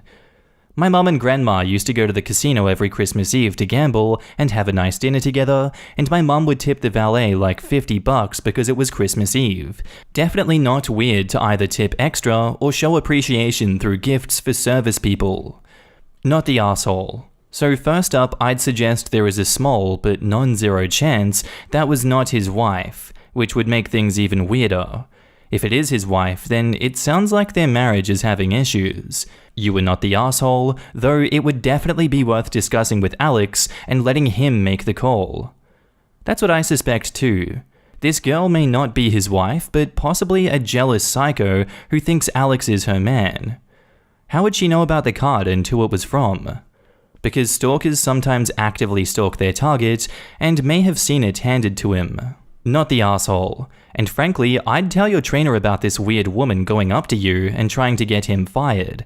Are you sure that's his wife and not some creepy stalker trying to poop on his life? In any case, whatever is going on between him and his wife is something that should remain under the roof and not sucking in other people, so you're not to blame. And now on to the update. I've got some requests for an update, so here is a quick one. First of all, I didn't get to meet Alex this week. The gym manager informed me on Monday that Alex was taking the whole week off after learning he has a stalker. So my Reddit Sherlocks were right. She is not his wife. They reassured me they will do everything in their capacity to help Alex and make sure Miss Stalker stays banned. I went there twice this week and things are fine so far. Hopefully we'll be able to resume our regular training after the holidays. I've also talked to my friends who called me disrespectful. They changed their stance once they learned she was a stalker, but I said it's really irrelevant. We had some back and forth. It was hard getting my point through until I asked how they would feel if their partner went to their workplace and harassed their co-workers or clients. Some of them apologized, one of them got stubborn and said some not so nice things. I ended up cancelling my holiday plan with them so I can have some time and space to think our friendship over. So that's it. Please know I truly, deeply appreciate all the kind words and support. I was doubting my morals and judgment of character due to the somewhat heated arguments with my friends, but your comments really helped me clear my head. And to my fellow chronic pain patients, my heart goes out to you and I hope you get all the help you need. Happy holidays everyone. Love and peace to you all. And now in the comments, yikes, poor Alex. That must be frightening for him to have a stalker. I'm a bit concerned about your friends though. Even if he is married, there is nothing about you engaging in his services for personal training, and your friends only changed their tune when it turned out the woman wasn't his wife, and one, not even then. I wish you happy holidays and continued healing. And OP replies, thank you for your kind words and happy holidays to you too. Good call distancing yourself from these friends, especially the one who said that it was inappropriate to give gifts to service people. It is in fact a very common thing to give a bonus or gift to people who do work for you around the holidays. Their attitude reminds me of the most recent post from the guy whose girlfriend refused to stop walking around semi-nude in front of workers, on the grounds that they weren't actual people who had feelings that should be considered. Quote, one got stubborn and said some not so nice things. I ended up cancelling my holiday plan with them so I can have some time and space to think our friendship over. What could have happened had you quietly just quit your trainer, leaving him ignorant of his stalker? Sounds like your friend's judgment is so flawed that she's a danger to even her friends and family. No big loss there. Some people just hate to be proven wrong no matter what. OP replies, yes, my ex-friend is like this. She hates being called out or corrected. Most of the time we humor her to keep peace, but I made this a hill to die on. Was that the same shitty friend that said no one gives gifts to service people? No, that friend has apologized. Though I could tell she didn't really understand, at least she acknowledged that giving gifts to show appreciation is a thing. She also apologized for hurting my feelings when I said that I felt insulted that they assumed I could get inappropriate with Alex. So there's that too. Would I be the asshole if I told someone who invited themselves to my birthday dinner not to come? So I met this person in 2019 in a bar in our hometown. He is a friend of a close friend, and the night we met was a leaving party from his job before he joined the armed forces and left for basic training. He asked me out and we went out on a date. I wasn't feeling it and I gently told him as one of his parents has just passed at the time and I was being mindful of his feelings. I've made it pretty clear now on several different occasions via text, Messenger, Snapchat, WhatsApp. He added me on them all, and if he doesn't get an answer on one app, he will try the next until I reply. He is now on home leave for the holidays for the next few weeks, which falls over my birthday. I had planned a night with my close friends, one of which is the mutual friend that we have in common. He asked me to go to dinner via Snapchat, and the conversation went like this. Him. Do you want to grab dinner when I'm home? XX. Me. I don't think that's a good idea. Thanks for the offer though. Thumbs up. Him. Just as friends? XX. Look, I'm finishing my current job on Thursday next week. I have my birthday dinner on Friday and start my new job on the Monday, so I don't have much free time, I'm afraid. Shrug. Where are you going? XX. Me. Ironically, the name of the bar that we first met in. Him. Aw, is mutual friend going XX? Me. Yep, pretty sure he said he's coming. Him. Great, I'll see you there. 4X. My response is ... and he says, if that's okay with you, XXX. Well, the table is booked for 6 people, and there's already 6 people going, so there's not any room left for dinner. Thinking emoji.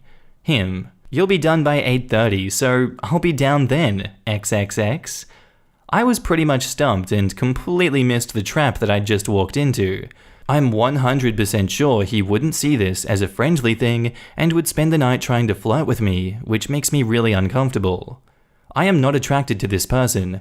I hardly know him or speak to him. I never reach out first but am polite in my replies and rejections, but he's just not gotten the hint and has expressed that I'll change my mind.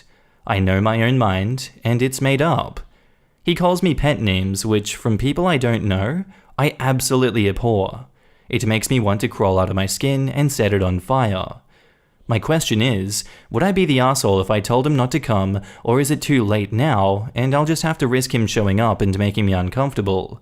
This is making me so anxious that it's keeping me up at night, so I'm turning to my favorite subreddit for some help. Now in the comments, you are describing it as a trap because it was. That is predatory behavior and it is not welcome. Be very wary of people who can't take no for a complete answer, not the asshole. And OP replies, I was unfortunately too stupid to see the trap coming and walked into it head first thinking it was just a casual conversation. You were not stupid, you were kind. Some people take advantage of that. Exactly, and since he has shown he will not accept kindness, then brutal honesty should be next. Yeah, this needs to be shut down immediately. This guy is aware that she doesn't want to go out with him, he is just taking advantage of her politeness to twist her arm. He has just not gotten the hint. That's the problem, he has gotten it and rejected it. At this point he's actively stalking and harassing you. You have repeatedly made it clear that you are not interested in him, and he has gone as far as to tell you that you will change your mind, and calling you pet names despite you unequivocally setting boundaries well short of even friendship. This is pathological stalking behavior, trying to create or insinuate a relationship where none exists. If you are comfortable doing so, at this point it is no longer rude but necessary to be absolutely blunt with him. Text him and tell him point blank that you would rather he not be at your dinner or join you and your friends afterwards. Tell him that his behavior is making you extremely uncomfortable, that you have tried to be polite about it, but his refusal to acknowledge your boundaries or request for him to keep his distance is making you feel unsafe, and so you feel that it is necessary to tell him in a way that he cannot misinterpret. Tell him that if he continues to contact you, or invite himself, that you will contact the authorities. If you do not feel comfortable telling him this yourself, and there is nothing wrong with that, this man is stalking you, then ask your mutual friends to tell him. He is not welcome where you are. He makes you uncomfortable, he is not to contact you. You are not the asshole here. He has gone well beyond any reasonable limits. And now back to the post, edit to add. A few people have suggested that I've been saying soft no's to this dude. On each of the 4 occasions he's asked me to hang out one-on-one, I've said a hard no. For example, dinners, a drive, hotel, and a trip to the Christmas markets in another town. I have said I'm not interested in dating anyone, which is absolutely true. I'm at a fantastic place in my career, starting my dream job in 9 days, which I didn't think I'd get before I was 30.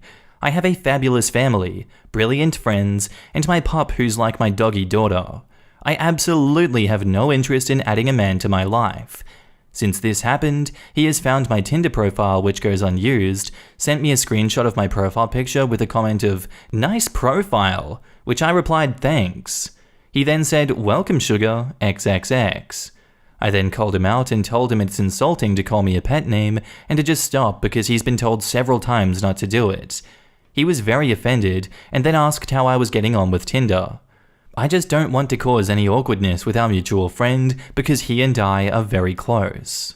Edit to add 2. Thank you everyone for your comments, advice, and time. I have sent this dude a cease and desist message and been as blunt as I can possibly be. Unfortunately, I'm not going to be able to change the venue, as getting a table for a large party this close to Christmas was hard in November. It is impossible now. We live in a relatively small town. The nearest city is about 45 minutes away by public transport, and it's a nightmare to get home after midnight. I've also been spiked twice in that city, so it makes me understandably uneasy. I've also had a long conversation with our mutual friend, and he understands that I feel really uncomfortable with his advances and knows to reiterate the uninvitation if this dude reaches out to him. It might not stop him appearing, but if he does, the bouncer and bar staff will be my first port of call, so I can leave early if need be. I'll be pissed off, but at least I have a bailout plan. Below in the comments is the message I've sent him with the assistance of my mum, as I had a panic attack. I'm okay, I have rescue meds if this type of thing happens. Hi, I think you misunderstood last week when I was talking about my birthday. It's just going to be an event with my friends, and I'd rather you didn't attend. I am not interested in dating you or hanging out with you one-on-one, as we are not friends, just acquaintances. You've repeatedly asked me to do things with you when I've repeatedly said no. You've called me pet names when I've said several times that I hate it. It constitutes boundary stomping in my book, and it doesn't sit well with me. I've tried to be nice, but you've not taken the hint, so I've had to be more direct. Good luck in the future. Thumbs up. Edit to add 3. I've received a response about 10 minutes ago which read, "Hey, whatever, I'm seeing someone anyway." And then delete my number. 1. I never saved it in the first place, my dude. 2. If you're seeing someone, why are you asking me to dinner? What the hell? Dude is a field of red flags, and I'm happy it's over with now. Hopefully there won't need to be an update and I can enjoy my birthday in peace. Thank you to everyone who reached out, commented, and awarded. You are all very kind. And now onto the update. Many thanks to the kind Redditors on my original post who gave me advice. A wee update to let those who wanted to be updated on the outcome of this event. I'm currently writing this from my bed with a hangover that could floor a moose. I had an absolutely fantastic birthday dinner last night with my friends that I invited. The dude did not show up as predicted, thank God, and I've had no further contact from him, so it looks like I'm in the free and clear. The last day in my last post went wonderfully. My colleagues threw me a mini birthday party/leaving party with cake, food, and presents when there was space between patients. Lots of hugs and some tears, but all in all, a great last shift. Dinner last night was brilliant. I felt beautiful after getting my hair and nails done. I took my time doing my makeup and my dress fit perfectly. We went out dancing and drinking afterwards, and although it was bloody Baltic waiting on a taxi home, I got a lovely cuddle from one of my best friends who held my hands the whole way home because I couldn't feel my fingers. Oh aye, it's Baltic out there, so it is. I hope most people know what that is, but Baltic, just freezing? UK people really make up some funny words. I'm tired, hungover, but feel loved and happier than I've been in a long time. I start in critical care on Monday, and I'm ready to smash this challenge. So thank you again, kind internet strangers, because without you, I would have suffered through last night instead of enjoying it. Happy holidays wherever you may be. And now in the comments, thanks for the update, and it's not a proper birthday if you're not hungover. Hope you recover in time for the next one. And OP says, it's nearly a week later, and my liver still hates me. Legendary. Thanks for the updates. That guy is all sorts of a creeper. I'm glad he went sour grapes and not full stalker. Glad you had a good birthday, speedy recovery for that hangover. Just be careful for a bit. His comments about seeing someone else may be him trying to save his ego. OP replies, it very well might have been, as my pal told me on the night out that it only lasted 3 days. I'm glad that this is the update because that dude chasing you for 2 years and then actually listening when you were blunt is not at all how that usually goes. Stay safe, stop being nice. Dude was way out of bounds the first time he added a social for you without your permission. The rest just added to it. I think your previous post mentioned that he's in the military. If he starts harassing you again, you can report him for it and he'll get in serious trouble. Am I the asshole for leaving my mum's early when her whole family took Christmas photos? So me, 16 male, and my mum don't have much of a good relationship. They had a bad divorce after my mum left my dad for some guy when I was 7, and I only saw her once every 6 months because she got married and then stays with her new family. Since last year, she wanted us to start talking more and seeing each other, and I finally met my 2 half-brothers who were 6 and 4, and then the 2 other stepkids around the same age as me. I'm only with her on weekends, and the last one they were doing Christmas photos they sent to the family, and I mean her husband's family and also my mum's, so like my grandparents, my aunts, cousins, etc. They had a photographer actually come. Everyone was dressed for it except for me, and she told me that it just wouldn't make sense if I'm in it since the pics are also going to her husband's family side. But then I argued, well, our family side is getting pictures of his kids, so why does it matter? Like she said, she wanted me to be part of their family when I started staying over since last year, but now they don't want me included in their family photo.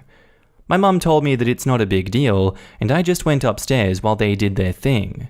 I don't know why, but it just made me really mad, but also sad.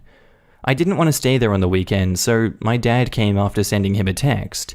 My mom argued with him outside because it was only Friday, and I told her I didn't want to stay there if she didn't want to include me in their family, and I would rather go be with my dad. My mom is still mad about it. She says she didn't mean to treat me that way, but how I behaved after cutting out our time was mean, and that hurt her feelings.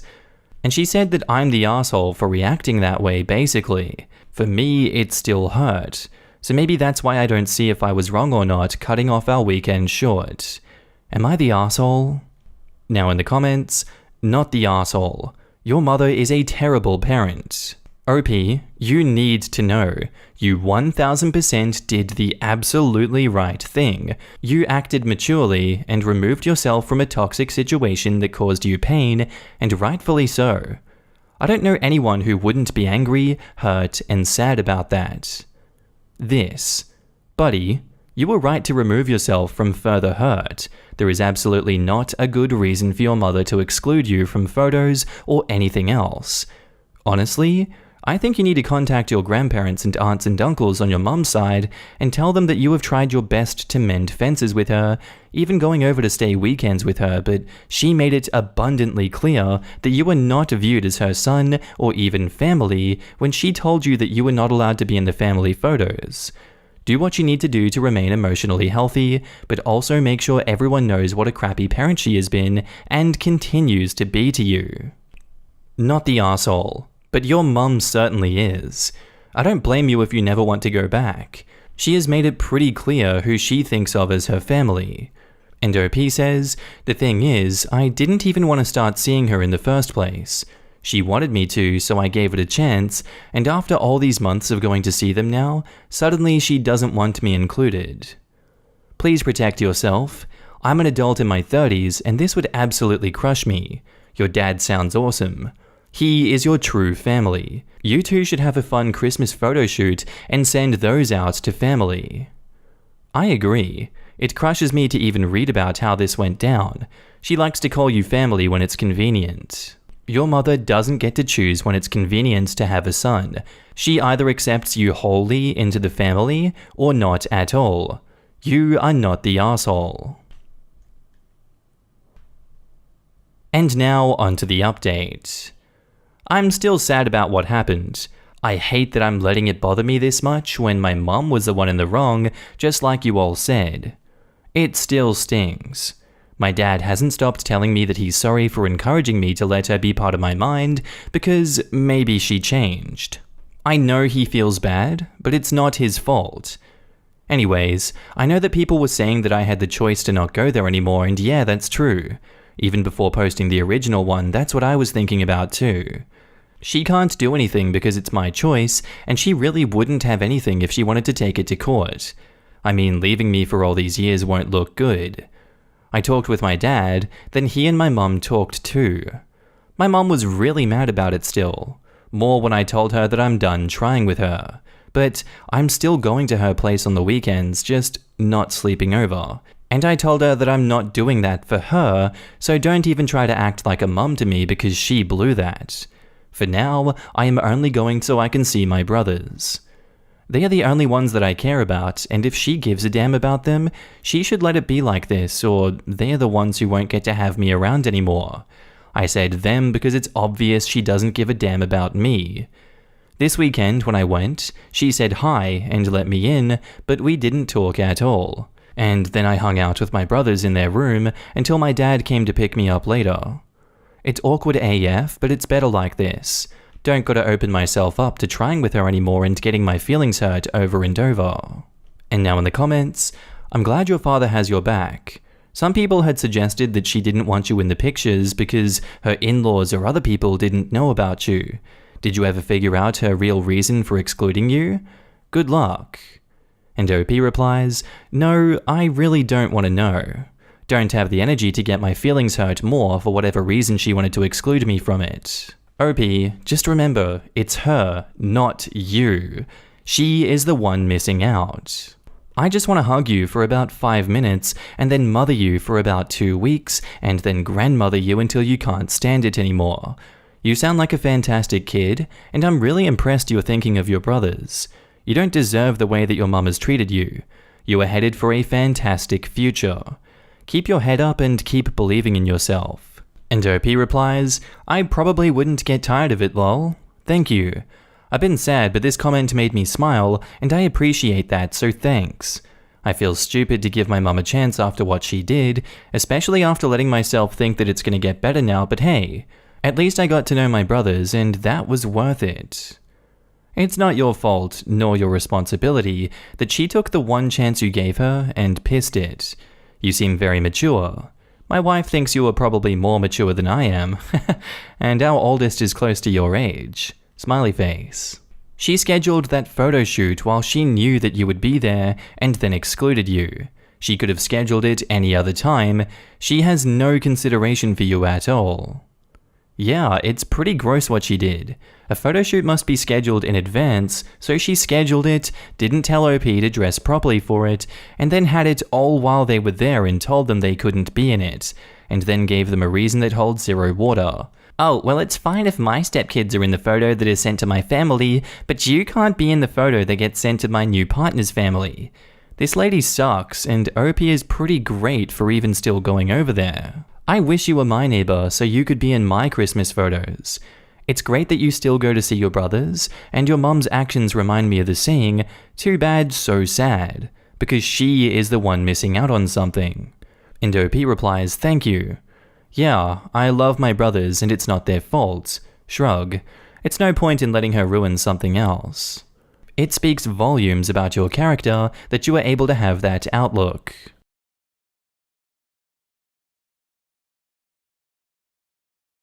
Am I the asshole for sending a strongly worded private message to an individual that uses our macarons for her online baking business? I, 24 female, started this small online baking business almost 3 years ago. I'm currently pursuing an advanced degree and have given all the rights to my older sister. We are officially registered as a bakery in our own town. I am responsible for updating the monthly calendars and editing photos that are being posted on our Insta and Facebook. I'm in charge of PR, so I have access to both accounts. I noticed that we had a regular customer who frequently orders our French macarons. No big deal. Then I got a little suspicious when she started asking for specific colors while sending cake inspos. When I did a little digging, lo and behold, she has her own online cake business too. She was also using our macarons on her cakes, repeatedly. At first I was like, this isn't new. I asked someone else to properly credit us, and we got tagged repeatedly for the macarons we made. It was so simple, so I messaged the customer and asked the same thing. The customer agreed. Well, I just discovered that what this girl did was literally tag us in a single photo. We don't pop up at all in the caption, no mention of us or our name alongside the macarons that we made. We can't even share it. It was pretty obvious that she didn't want us to have any association with her cakes. To be honest, my sister's macarons were the reason her cakes look well made. This is probably no big deal for you guys out there, but this is a small town, and only my sister and another local bake shop makes them. They are pretty difficult to master. I got upset as hell when she recently posted a photo of her latest menu featuring our macarons. It literally says 6 pieces macarons on her cakes. That's the quantity that we sell. I saw red and immediately typed this into the message. "Hi ma'am, we saw your posted photos, and I think it's a bit unfair to advertise that you include 6-piece macarons on your insert cake, but nowhere did it say that we bake them for you. Albeit unknowingly and without our permission, we had to do our own digging. Those are our shop macarons. You are willingly deceiving your customers by purposely admitting that another small local business produces these high-quality baked products for your cakes. If you are going to continue using our French macarons for your products permanently, it is only right that you place our name alongside the macarons each time you use them, e.g., 6-piece macarons by our shop. For example, a good baker knows how to properly credit the local businesses that she employs. It's a small thing, but very thoughtful nonetheless. I hope you will do the same for your future transactions with us. My sister thought that I was being rude, but I told her that I was just being stern. Her point was that our product is no longer ours since she puts it into her cake. I told her that it's different when it comes to baked goods. She is literally taking credit for my sister's hard work. So am I the asshole? Edit. Forgot to say that every time we get credited on our products, they get thanked plus shared on our page for exposure. It's how we support other local businesses. It is common courtesy. Second edit. We make macaron cakes too. One of our main selling points is the fact that we make custom cakes, which highlight our high-quality macarons. To those people making an argument that the macarons equals ingredient, it's not. Macarons are a finished product. It is not equal to flour, sugar, or any raw material. We are not Oreos or insert big name brands here. We are just a small business. Now in the comments, not the asshole. You handled it perfectly. For your sister, maybe point out that it's common practice. Many places feature Starbucks or proudly serve Krispy Kremes. Sister is not an asshole, cake lady is. I agree completely, the message is super polite. The person did something wrong, so they deserve a stern note. But it was done in private and with a view to educating, not insulting. I would only add that if the request is not received well and they don't credit OP's business in the future, that OP and her sister stop selling macarons to the woman in question. If she can't buy them, then she can't use them on her cakes.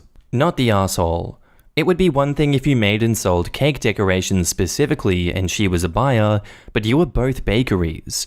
Presumably, you also make cakes. Honestly, it is deceitful as hell to do it without asking in the first place, but you were willing to overlook that if she would just give credit. She's apparently not willing to do even that. OP replies, "Yup, we bake all kinds of stuff. Cakes, brownies, cookies, you name it. Even cakes with macarons on top." You guys should genuinely just stop selling to her. A competing business reselling your products implicitly as their own isn't something that you should allow to continue. You're the asshole. She bought them, she can use them. In fact, it's just making you money. From not only the macarons she is buying, but the macarons her cakes are reminding people exist and go out and search for them. Would it be nice if she directed people towards you who made them? Sure, but she's not obligated to do that or use your macarons. So if you want to lose money, continue onward and do that, I guess. But every sane person in your situation wants a regular buyer. Everyone downvoting has no freaking idea what they are talking about and clearly have never made and sold a product. You want regular buyers. This is common sense. Business buys lots, regularly. People buy some, seldomly. Which is a good thing for the business? Have you ever had a hamburger restaurant tell you where they got the bun? The potatoes are from Idaho? This is normal and a good thing for your business.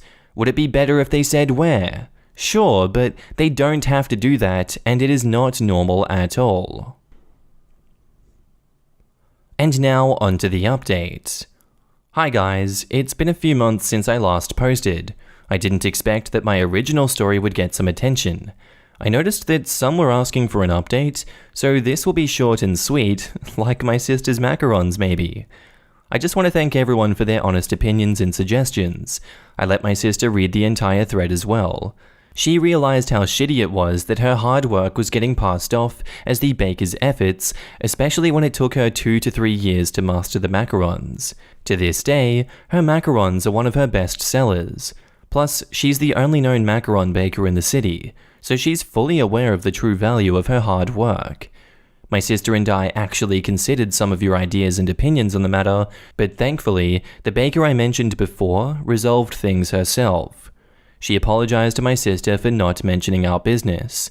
It took a couple of months, but I'm happy to say that she finally credited our business as the makers of the macarons.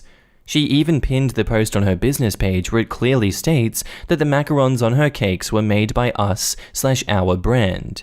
She continues to be our customer to this day. That's it basically. Thanks again. Now in the comments, nice to see such a good resolution. Congratulations for standing up for your sister. Good thing the cake baker came to her senses after she received your message and did the right thing, though my only gripe is that it took her months. OP replies, she actually promised my sister she's going to include our brand ASAP, but it took her a while. By then, my sister and I knew that she really didn't want to. Makes me wonder if she had to ask a lawyer about it first before doing anything. That's great news. I follow some small businesses on YouTube, and they are just constantly promoting each other and showing love, and it has provided a path for me and others to enjoy not just one, but many products from awesome companies that support the lives of real people. That's how it should be, and I think the resolution here is another great example of that supportive culture. Good on you and the other baker.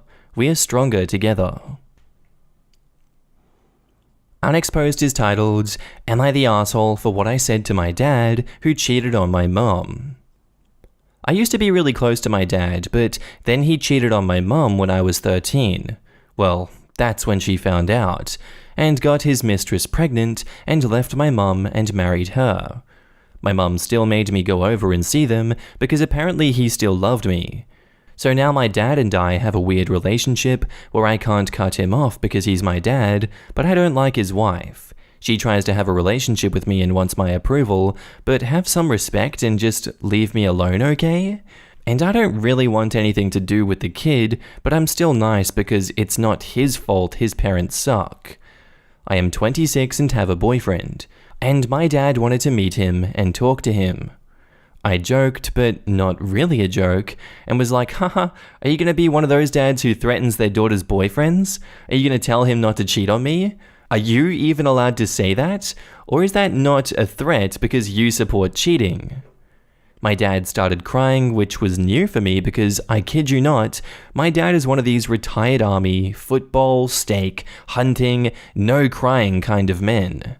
He told me that losing my brothers and me was the worst thing that ever happened, and that he's scared that my brothers will never talk to him again. He said that he spent 13 years trying to be a good dad to me, but I never came back to him. He told me that his and my mum's relationship had absolutely nothing to do with me, and that he loved me more than anything. He begged me to forgive him, and talked about how my mum forgave him and is happily married. He told me he just wants to make sure that I'll be safe with the guy, and that he's my dad and allowed to care about me. I told him that he's hurt me worse than anyone, so he's hypocritical for trying to see if I'm dating a good guy or not. I just couldn't be there anymore, and just left. Now in the comments, not the asshole. While the ins and outs of your parents' relationship has nothing to do with you, the impact of his actions certainly does. It seems he's now realized the true cost of his actions and is trying to guilt you into having a relationship. Don't introduce your boyfriend if you don't want to. As your dad, he's allowed to care for you, but if he respected you at all, he would respect your choice of partner. Thinking that he has to vet the person is so outdated and misogynistic. If nothing else, it exposed his character in a way that reflects negatively on him. How could she not have a more negative view after finding out that he was willing to break his marriage vows and knock up someone else while still married to her own mother? Not to mention that OP is 26 years old? Sorry, Dad. She's a fully grown functional adult. You no longer have any authority over her at all. She doesn't need your permission or blessing to date or marry who she wants. Be grateful if you were even invited to the wedding. Not the asshole. Your dad saying your lack of a relationship from his cheating is him reaping the consequences of his actions. Your mum may have gotten over what happened, but what he did to your mum doesn't just affect them, it affected the whole family and each person individually. He called me his little girl somewhere in the fight, and I don't know, it kinda broke my heart a little. That's totally understandable, and I feel for you. It's not an easy situation to be in. To him, you always will be his little girl. But while still your dad, he is not the same person to you that he used to be. Everyone makes mistakes, but sometimes we can never look at the person the same afterwards. I saw my dad like a superhero as a kid. Larger than life, and he was my idol, could do no wrong. Now I see him more accurately. A drug addict and a woman beater. It hurts to realize that he wasn't the perfect person that I always thought. I don't think we ever stop secretly hoping that they will suddenly be that person for us again. I feel for you, and I also wish you and your partner all the happiness and success in the future. And now on to the update. Thank you to everyone who gave me advice on the previous post. It really helped me realize that while I was still angry with my dad, I do want a relationship with him. I decided to take the advice from many of you and talk to him about my feelings. He met me after work last night and we talked. I told him that I loved him, but was really upset at him. I told him that I needed to know the truth about if he really regretted his decision and to not worry about hurting anyone with the answer. He told me that it was a hard question. He said that he loved his wife and new son, but he loved me and my brothers too, and would always care for and love my mum. So he regretted the way that he went about it. I told him that I'm going to therapy to help deal with it all, and that I need one-on-one time with him because the relationship has to remain separate from his wife. I told him that it means that she is never invited when I invite him over for meals and birthdays, etc. I told him that if he chooses not to come because of my boundaries, it's okay, but I will not be budging. I asked to speak to his wife and reiterated that I am not comfortable with her in my life after what she did. I told her that I know my dad is guilty too, but I love him and had a previous relationship with him. She cried and said she really wants to be in my life and that the extended family is going to pick me over her. It was kind of awkward, and I know you all may think that I was rude, but I can't have a relationship with her without fixing mine with Dad's. Lastly, I talked to my mum, and she said that her new husband is far better for her than my dad was, and to not worry about her, and that she's proud of me for facing my feelings. My stepdad told me he's proud too. I invited my dad for dinner next week with my boyfriend and I. I am really glad that my dad gets to meet him. And now in the comments, 10 out of 10, congrats OP, that seems really healthy. Agreed. Also, your stepmother was an adult when she wrecked a home and needs to know that there are consequences for that too. This is why you don't have affairs with married fathers. She helped wreck a home. Even OP acknowledges that it took two to tango. Yeah, I hate the term homewrecker because it puts the blame entirely on the affair partner rather than the person who cheated. I'm not saying the other person is blameless, but at worst, it's 50-50, and sometimes the other person bears very little blame. Not the asshole again. You did what's right for you and in a very mature way. I'm glad that your mum found a man that values her and loves her. And to your stepmom, that the extended family is going to pick me over her? Well, karma. It's something real. If that's her main worry, then bye with her. You were not rude at all.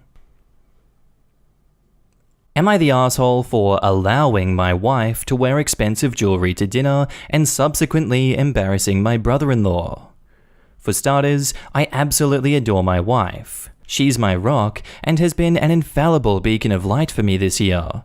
I lost my job at the beginning of the year, and when things got tough, she buckled up, got a part-time job to help us stay afloat, and didn't have a single negative thing to say about it all.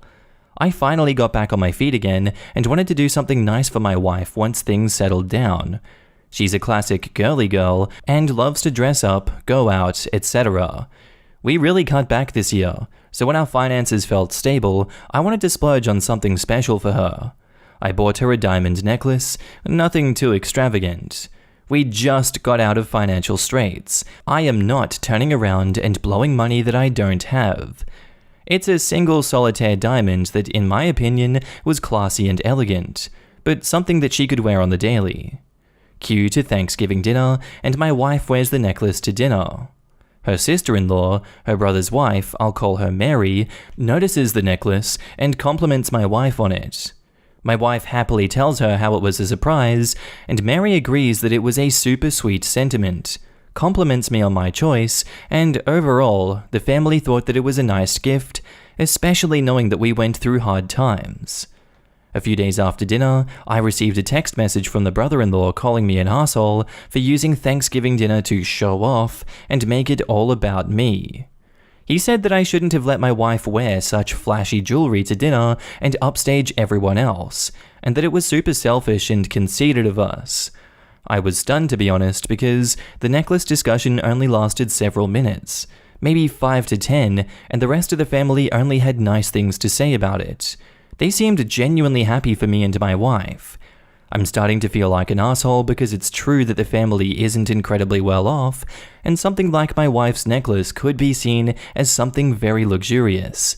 My brother-in-law says that I'm now putting pressure on him to get his wife something extravagant for Christmas. On the other hand, though, I don't feel like it's really my responsibility to care about how brother-in-law feels about a gift that I got for my wife, and that if he feels pressure, it's not on me. I don't know. Was I the asshole for talking about the gift during dinner? Not the asshole. Your brother-in-law's insecurities aren't yours to manage. You bought a common, typical gift for your wife. Pretty much. Opie and his wife don't exist to please other people. Furthermore, Opie has zero say in what his wife chooses to wear on her own body, so brother-in-law is a sexist jerk for implying that Opie can put his wife in check. Brother-in-law can kick rocks. It's an asshole move to try to guilt someone for a gift given to their significant other. Not the asshole. And lol at your brother-in-law for the whole "let your wife" comment. She's a grown-ass woman and can dress herself. Your brother-in-law is the asshole, and apparently a misogynistic one to boot. Brother-in-law wants to be mad at OP instead of at the wife, so he's making it into this kind of thing. Definitely jealous and feels guilty and emasculated, or some bullcrap. I mean, how dare the wife have a husband who, loves and appreciates her? How dare the husband love his wife and worship the ground she walks on? How dare they have a healthy relationship? Not the asshole. His response says a lot about him and nothing about you. He's protecting his insecurities and jealousies. And now on to the update. Thank you to everyone for giving me the confidence to move forward with the situation. There were a few questions in my last post regarding how my wife, brother-in-law, and sister-in-law were involved in the situation that I wanted to shed some light on. Unfortunately, the outcome isn't the best. The first thing that I want to clear up is that brother-in-law is, in fact, my wife's brother. Secondly, the allow comment regarding my wife's choice in dress was from my brother-in-law. I have no interest or power in dictating what my wife chooses to wear regardless of the occasion. Thirdly, while I won't reveal the cost of the necklace, I can assure everyone that it was in a reasonable price range that definitely wouldn't turn any heads if worn out running errands, but was still special enough to my wife and myself. I initially wanted to keep the text messages from my wife in fear that it would sour the sentiment behind the necklace, but we are not the type to keep secrets from each other. When she read the texts, she was livid. I have never seen her so upset, especially at family. She immediately called her brother and reamed him out for his insensitivity. We were on the phone together, but I didn't really pipe up once she started arguing, since I felt like they should work it out as siblings. They got in a long argument, and her brother said he was worried that she was going down a slippery slope of becoming a superficial cow, and that we shouldn't force our financial success on other people. That comment honestly shocked the both of us, because while they weren't close growing up, he's never talked to her like that before. At that point, my wife told her brother that if he wasn't going to be happy for her, that she had one thoughtful treat from her husband after a really shitty year, then she had nothing to say to him.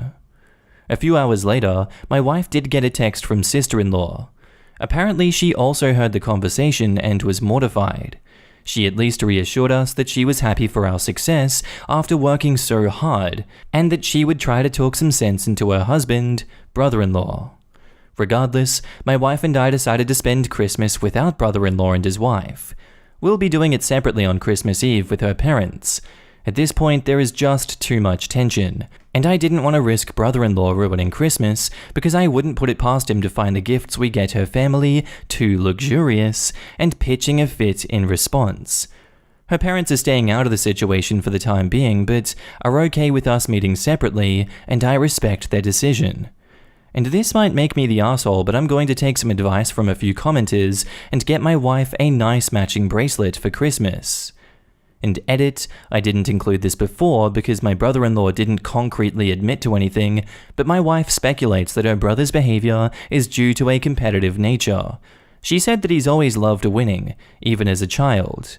During my rough patch, he started coming around to help out, but now I'm starting to feel like it just gave him some sort of twisted satisfaction to see me failing. Now in the comments, thank you for the update. Your brother-in-law's behavior was so bizarre. It was hard to believe that we were getting an accurate picture of the situation. This is not your fault. That was really weird. Agreed. Brother-in-law is way out of line and definitely seemed to be projecting his issues onto OP and OP's wife. You absolutely should get her the matching bracelet. Maybe earrings too if not over budget. Yeah, my immediate thought was, brother-in-law is going through some financial stuff and is taking his stress out on OP. Hidden gambling addiction, anyone? You don't need anything as scandalous as a secret addiction, just a fragile ego being emasculated by the family F-up. This is just keeping up with the Joneses hype that exists entirely in brother-in-law's head. And OP says, I agree that it came out of left field. I left an update on the top, but my wife guesses that her brother is just being irrationally competitive and is quite bitter that we are doing better now. Although he's not wealthy, he's definitely not struggling financially. You should get matching earrings also, or maybe get something nice for your sister-in-law. Bracelet for Christmas, earrings for Valentine's Day, and put the photos on Facebook for her brother to see. Just, wow. Buy one nice gift and then she's a superficial cow? I guess that makes me the same, since I'm planning on buying me a nice purse for my birthday tomorrow. First one I've bought in a couple years. Anyone who has ever gotten a gift ever is a superficial cow forcing their financial success onto others. Excuse me while I walk up to this children's birthday party and rip the present out of the kids' hands and berate the parents for shoving their financial success in my face. Don't they know they're walking down a slippery slope of raising their kids to becoming superficial B-words? You nailed it. This was such a great update. Have a fun holiday with the parents. Congratulations on not having a toxic relationship on Reddit. This was super refreshing. Our next post is titled, Am I the asshole for wanting my girlfriend to take a pregnancy test? So I, 26 male, and my girlfriend, 25 female, have been together for 6 years. I think she's pregnant. I keep encouraging her to take a test and she refuses. For the past month or so, she's been saying that she doesn't feel good. She's been extremely tired and fatigued, complaining of back pain and headaches, feeling bloated, and overall just not feeling well. I asked if she thought she could call her doctor, not necessarily because I thought she was pregnant, but just out of concern for her health in general. She said no, and figured it was allergies or her period was supposed to start. Her period is very regular. I mean, I can damn near track it. She has said that she's always been this way, and has rarely been more than a day or two off. So when she was supposed to start earlier this month and didn't, she seemed a bit concerned. When she was a week late, I pointed out that she hadn't been feeling herself, and maybe she should take a pregnancy test. She said there was no way she was pregnant, and she was probably just re-regulating or something like that. I said taking a test wouldn't hurt just to be sure, but she wasn't having it, so I dropped it. She has a lot of fears and phobias, one of them being emetophobia, which is the fear of vomit. It is something that she has struggled with since she was a kid. Usually, even someone around her saying they feel sick will send her into full-blown panic mode. Thursday night, she was supposed to visit her grandmother, so when I came home after work, I was surprised to see her laying on the couch. I said, "You're home early," and she told me she didn't go. When I asked why, she told me that while she was driving home, she felt nauseous and decided to not go. I asked if she was okay and questioned the nausea. She told me it was nothing. Probably just something that she ate. Being nauseous for any reason would normally cause her to freak out, and now she's being so nonchalant about it. She again blew it off like it was nothing. I again mentioned taking a pregnancy test. She has all the symptoms, why not just take a test and find out? If she is, she is. If she's not, she's not. And then we can put our minds at ease. We went back and forth a little bit. Basically, her argument is that she's not pregnant, there's no way she's pregnant, and she wishes that I would just drop it. She stormed off to bed. I slept in the guest room, and that was that. She has been giving me the cold shoulder since Thursday night. We are usually great about communication. This is probably the worst argument we've ever had, and I don't know what to do. Do I apologize? I didn't think I was doing anything wrong, but maybe I should have just kept my mouth shut. I'm not trying to push her, I'm just worried. If she is pregnant, then she has got to get the proper care. If she's not, then there's something else going on health-wise that she should get checked. And edit, I hit the character limit when I submitted this, and in my shortened version, I guess I left some things out. But I need to clear this up. We've talked about kids before, and as far as I know, we both want them. It was a conversation that we had before we even started dating, but that's a story for another time. Everything was fine before this. We both seem to be on the same page in terms of our future. If she is pregnant, she is not waiting until it's too late to do anything, thus trapping me in the relationship. I love her more than anything. I am not leaving her whether she is pregnant or not. Now in the comments, no assholes here. You just want to take care of her and make sure she isn't sick at its core. Honestly, it sounds like she is pregnant how you were describing, but that is probably terrifying to her. Taking the test would force her to face that fear head on, and it is something she will have to come to herself. Maybe reassuring her that you were there for her and will support her throughout if she is pregnant, or just addressing that you know what is scary for her would help her ease her fears. She needs to feel secure and cared for in what is likely a very scary time, especially with how pregnancy out of wedlock is viewed for some families. Best of luck. Adding to this, don't worry about proper medical care right now. She has some time. The only thing the doctor, rather the receptionist, will do is ask if she has taken a pregnancy test, tell her to take her prenatal vitamins, watch her diet, expect to be extra tired and maybe nauseous, don't drink, don't smoke, don't take medication, call if she has problems, and schedule an appointment a few weeks out. Not the asshole. She's in denial and probably afraid of it being positive. You two had sex? There's a possibility of being pregnant. It's that simple. I hate being a person who assumes negative things, but I wonder if she is in denial. It's certainly possible, but the part about how she was nonchalant about the nausea made me think. Being blasé about something that usually upsets her, being nauseated, makes it sound like she has information that he doesn't have. Is there a possibility that she knows what's wrong with her, pregnancy or otherwise? I wonder if there is a chance that she is pregnant, knows she's pregnant, but isn't ready to involve him in the decision-making yet, so she's keeping it a secret until she knows what she wants to do, or knows that he wouldn't agree with what she would want to do, so one day she's just going to magically be not sick anymore, and she won't have to tell him anything.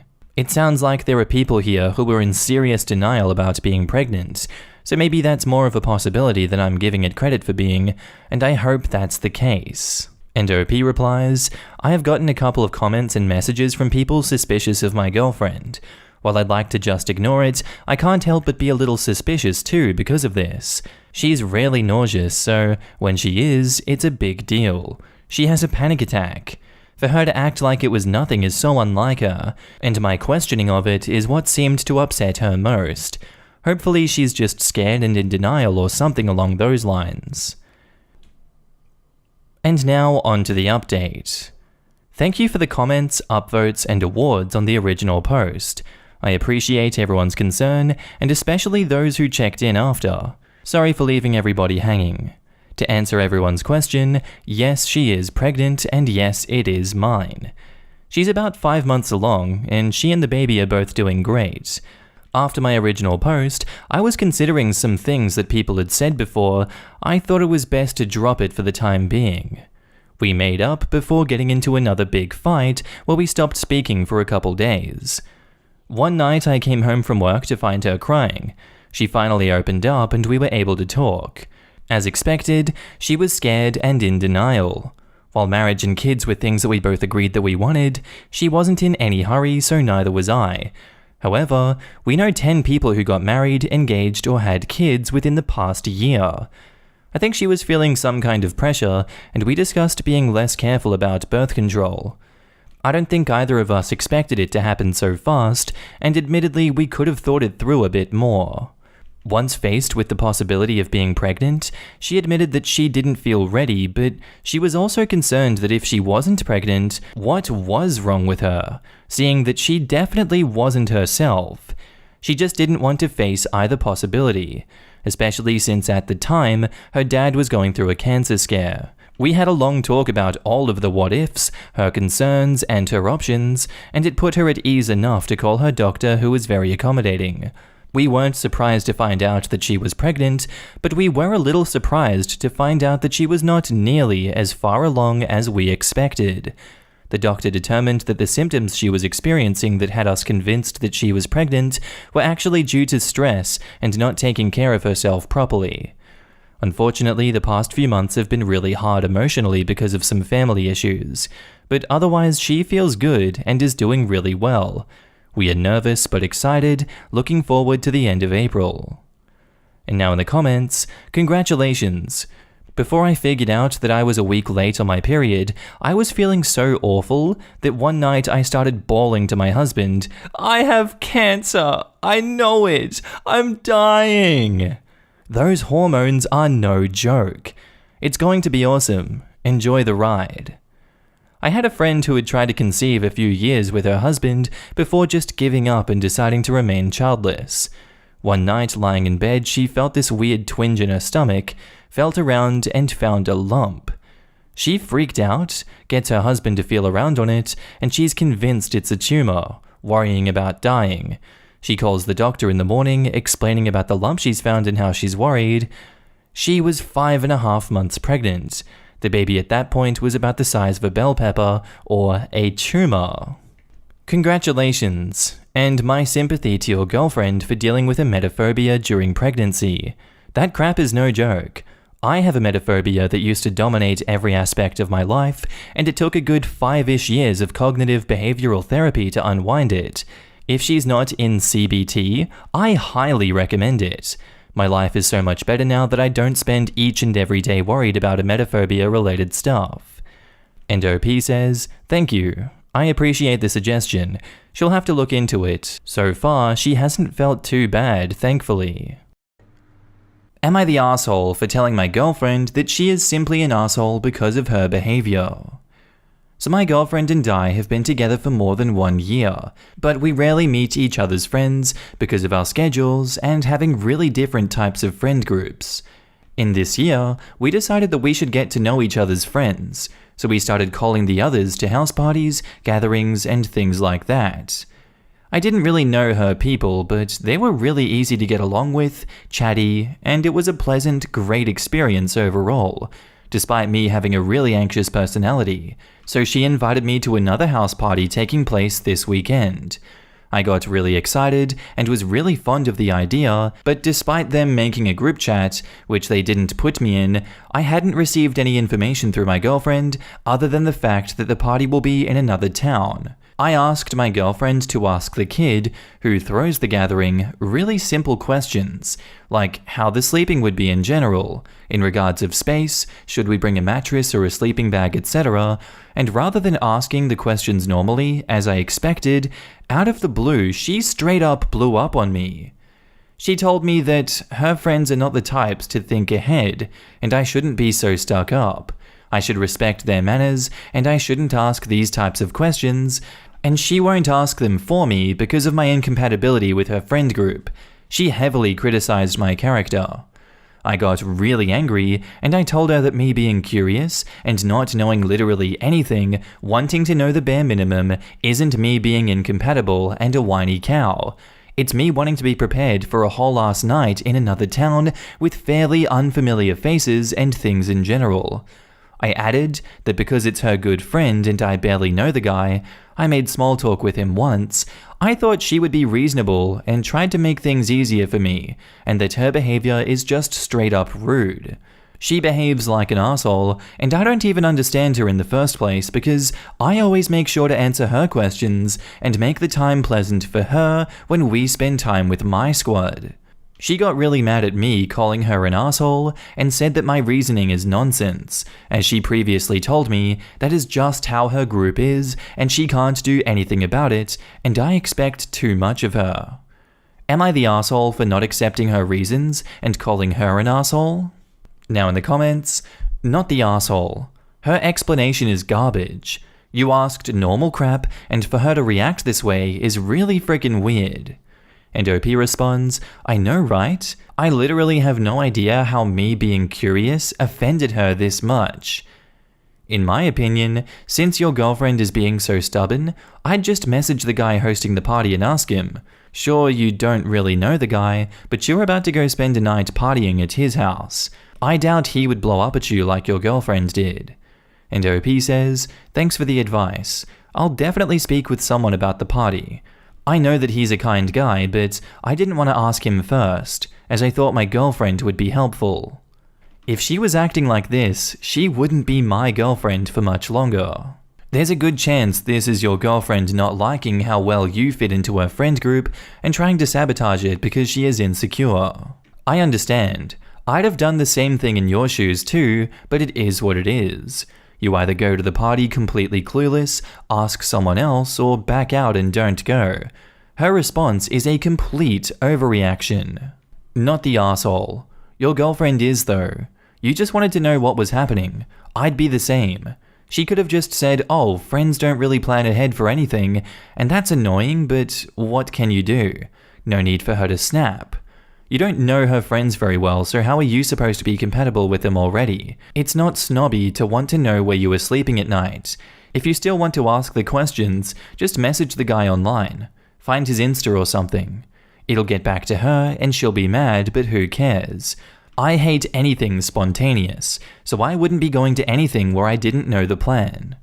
And OP says, she knows that I like to be prepared. That's the joke in this story. I always tell her to inform me because I get mad anxious if I get told something last minute. And now onto the update. My question didn't get a lot of attention, but I wanted to give you guys an update anyways, so here I go. After our argument, my girlfriend sent a screenshot to me with all the details about the place, accommodation, and I could clearly see that she was the one who initiated the conversation between her and the guy who threw the party. I was surprised that she asked for the information, as she was so frickin' angry before, but she did anyways. So I prepared everything to go smoothly, and I thanked her. She was acting a bit weird the next day, but I said nothing, just a quick thank you because I didn't want to be in another argument and I love her friends, so I didn't want to cause tension. I was already pretty anxious about the new faces, and we were pretty solid on the way to the party, so I decided not to mention anything. As the night went along, we were getting pretty chill and cool with the guys who I never met. I had a really great time, and then my girlfriend decided to pull me over and told me that she was sorry because of her behavior and she was really mad at herself for hurting me. She told me that after the argument, she thought it was over and her reasoning was pretty pointless, as all of you said. She told me that she was angry because of other things, school and family, but didn't want to bother me because I was and am currently studying for my university exams, and she just snapped at me in frustration, not thinking about the effects. She told me that she wanted to talk before the party, but we were traveling by bus, so it wasn't the ideal place to chat, which I agreed with, and that's why she was weird in the beginning.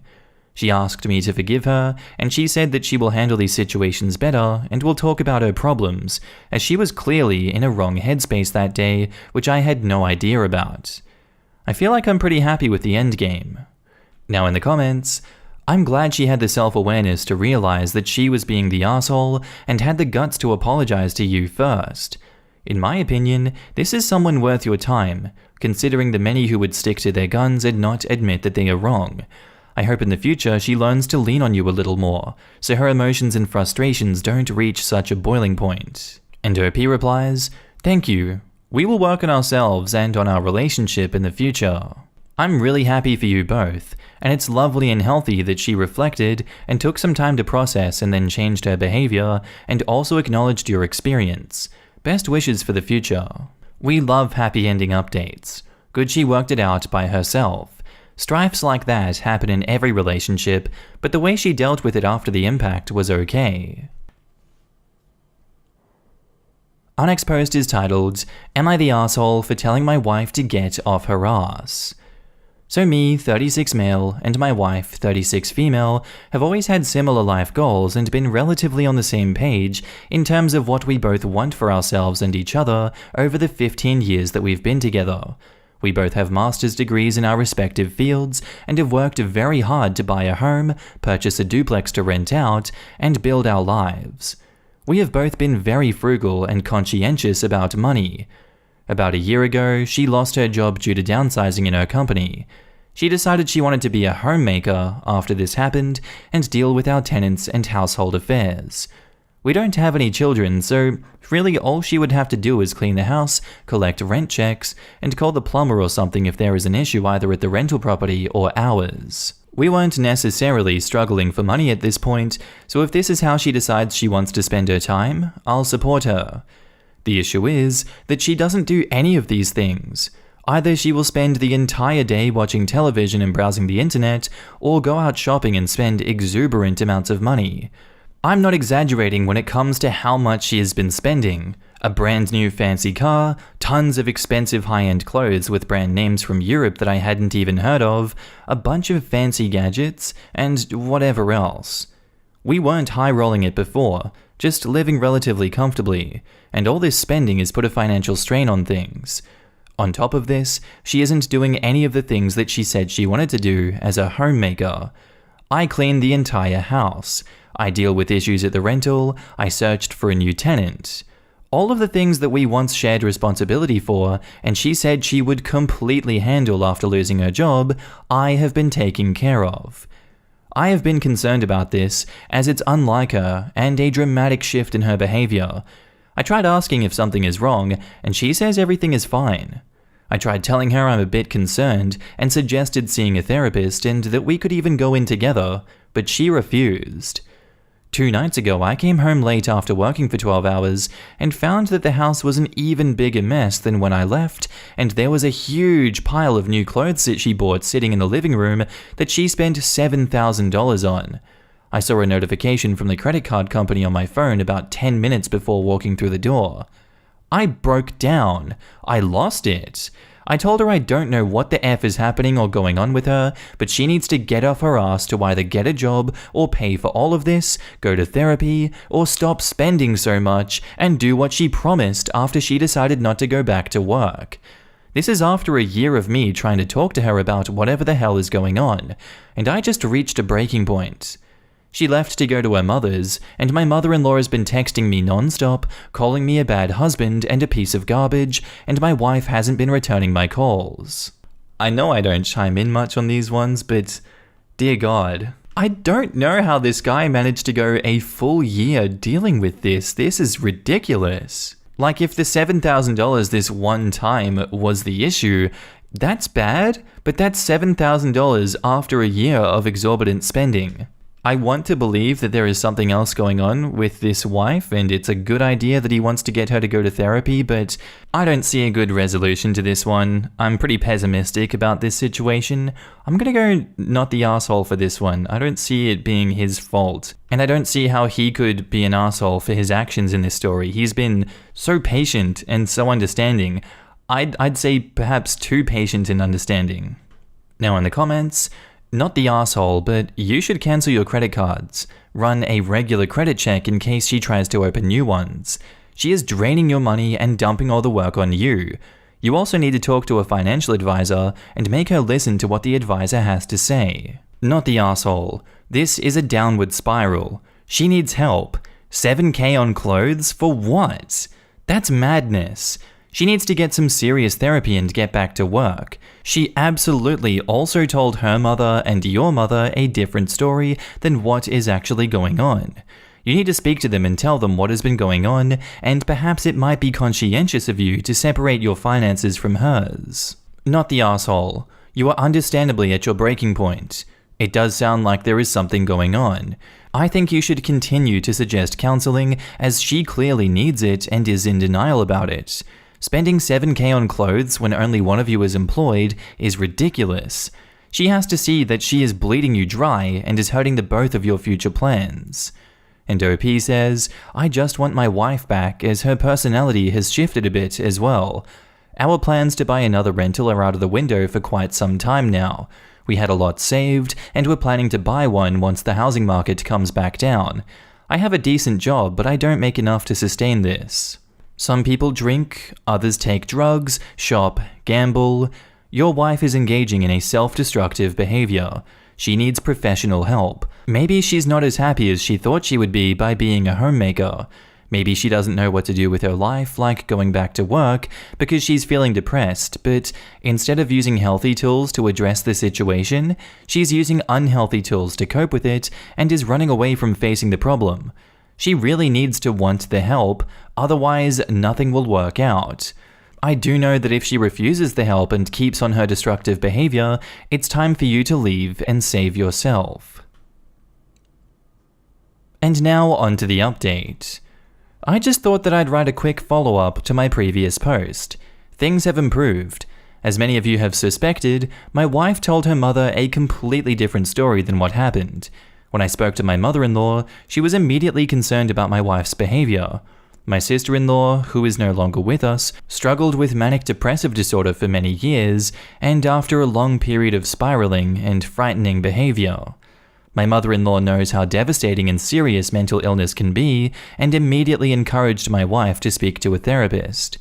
Me and my mother-in-law worked together over the next few days to find something for her, and at first my wife refused, but with me and her mother both saying that she needed to recognize she needed help, she eventually accepted.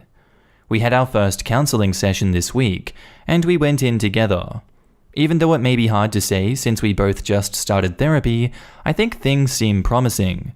My wife made some big steps, we returned or are in the process of selling the majority of everything she has bought over the past year, and even though she didn't even use most of it, separating herself from most of these items was something difficult for her, and I'm immensely proud of her for doing the right thing. Some of you are also right, that she may be having second thoughts about my vasectomy and may want to have a kid. I told her that we should focus on her recovering for now, but once that happens, we can start talking options. I have alerts on all my cards and accounts, so if she goes into another spending spree, I can shut the cards down again if I have to. I also told my brother about what's been going on. He called me an idiot for not thinking that I could come and talk to him about anything. We had a big hug and a long talk over a few beers. Even though things aren't perfect, this is the first time that things have been looking up in a long time. Now in the comments, what a fantastic update. The road forward is long, but it seems like you are making wonderful steps toward it. Take your relatives at face value that they are ready and willing and able to help. Remind your wife that if she struggles with mental health now, postpartum depression and anxiety on top of that will be difficult. But establishing a healthy counseling, support group, coping mechanism routine now will make that easier if you decide to pursue having children. Most vasectomies are reversible, and even if yours isn't, your sperm is still there. Just need to go in after them.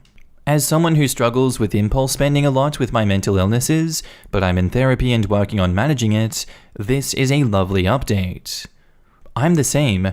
I have bipolar disorder, and one of my biggest hypomania symptoms is impulsive and exorbitant spending. Medication has been the biggest game changer for me. Good luck in therapy. I'm so glad to hear that things are looking up. You may have some bumps and minor setbacks, but keep your eyes focused on the long term and you'll do fine. I wish you and your wife nothing but happiness. And OP says, this is something that was told to me during therapy. He told me privately that we are all making the best steps to try and help my wife, but I should monitor my expectations and not think everything will go back to normal at once. He said that this is all a process, and the process will be ongoing for a while. Am I the asshole for refusing to invite my racist in-laws even though they apologized? When my husband and I got married a decade ago, we had no money and so really couldn't afford much. My husband felt so bad about it all because, unlike me, he comes from money, but because his family was against our marriage, I'm Asian, he's white, they completely cut him off. For the record, I wasn't expecting financial assistance from them, but it hurt that just because I'm Asian, they thought that I was with my husband only for the money. Naturally, we haven't had any contact with his side of the family since. Well, for our upcoming 10th wedding anniversary, we can now afford to splurge a little, so we have decided to have a vow renewal ceremony in style. Given how terrible it has been mentally for all of us over the last 2 years, we've decided on a trip abroad to relax, have fun, and just enjoy a vacation with those closest to us. And because my parents wouldn't be able to afford to come otherwise, we have gifted the entire trip to them as a thank you for everything they have done for us. Somehow his family has learned that, hey, not only am I not a gold digger, but that my husband and I are doing well for ourselves and are about to celebrate our 10th anniversary. They reached out to us with an apology and an offer of a gaudy monstrosity of a ring to use for our vow renewal ceremony. I'm not interested in their token non-apology, and certainly have no intention of wearing something that's not at all my taste, just for the sake of familial harmony. Plus, my engagement ring was a gift from my mum.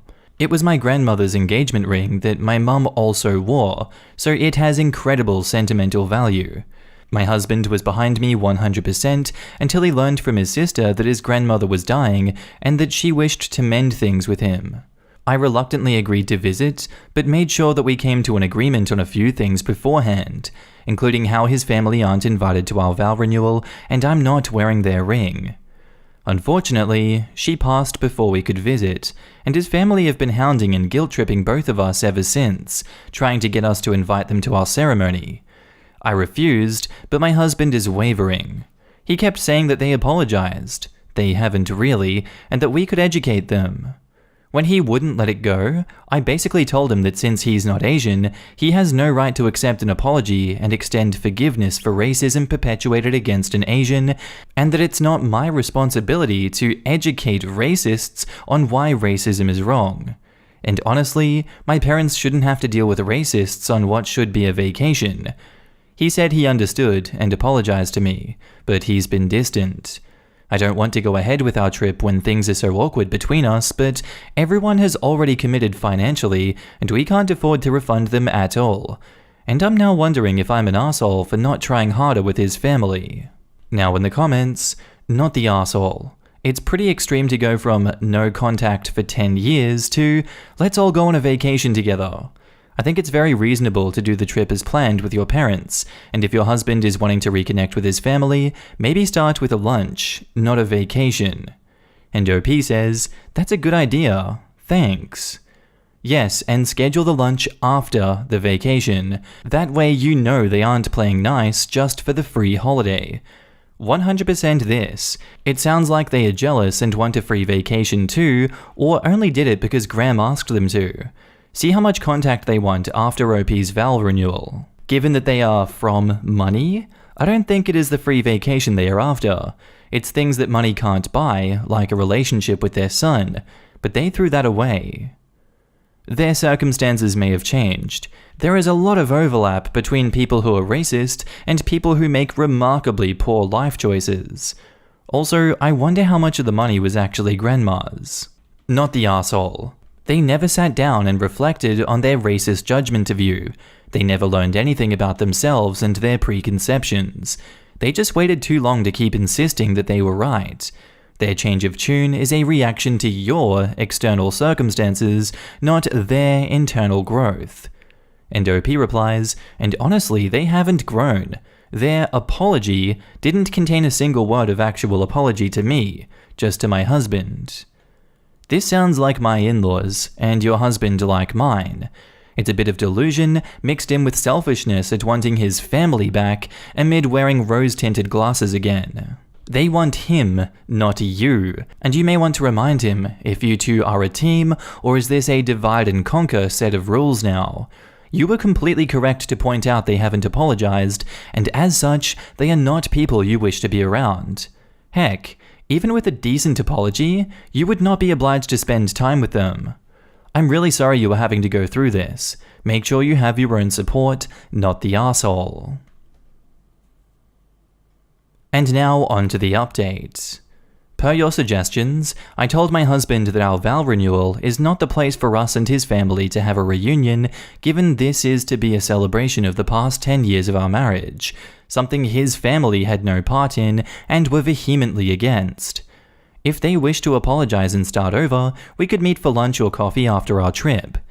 He then confessed to what some of you had guessed. His family knew about the vow renewal because he kept in regular contact with his sister, and he told her to let the rest of the family know about the event in hopes that we could mend things. Since it's been 10 years, he thought they'd see they were wrong about me and wrong to cut him off.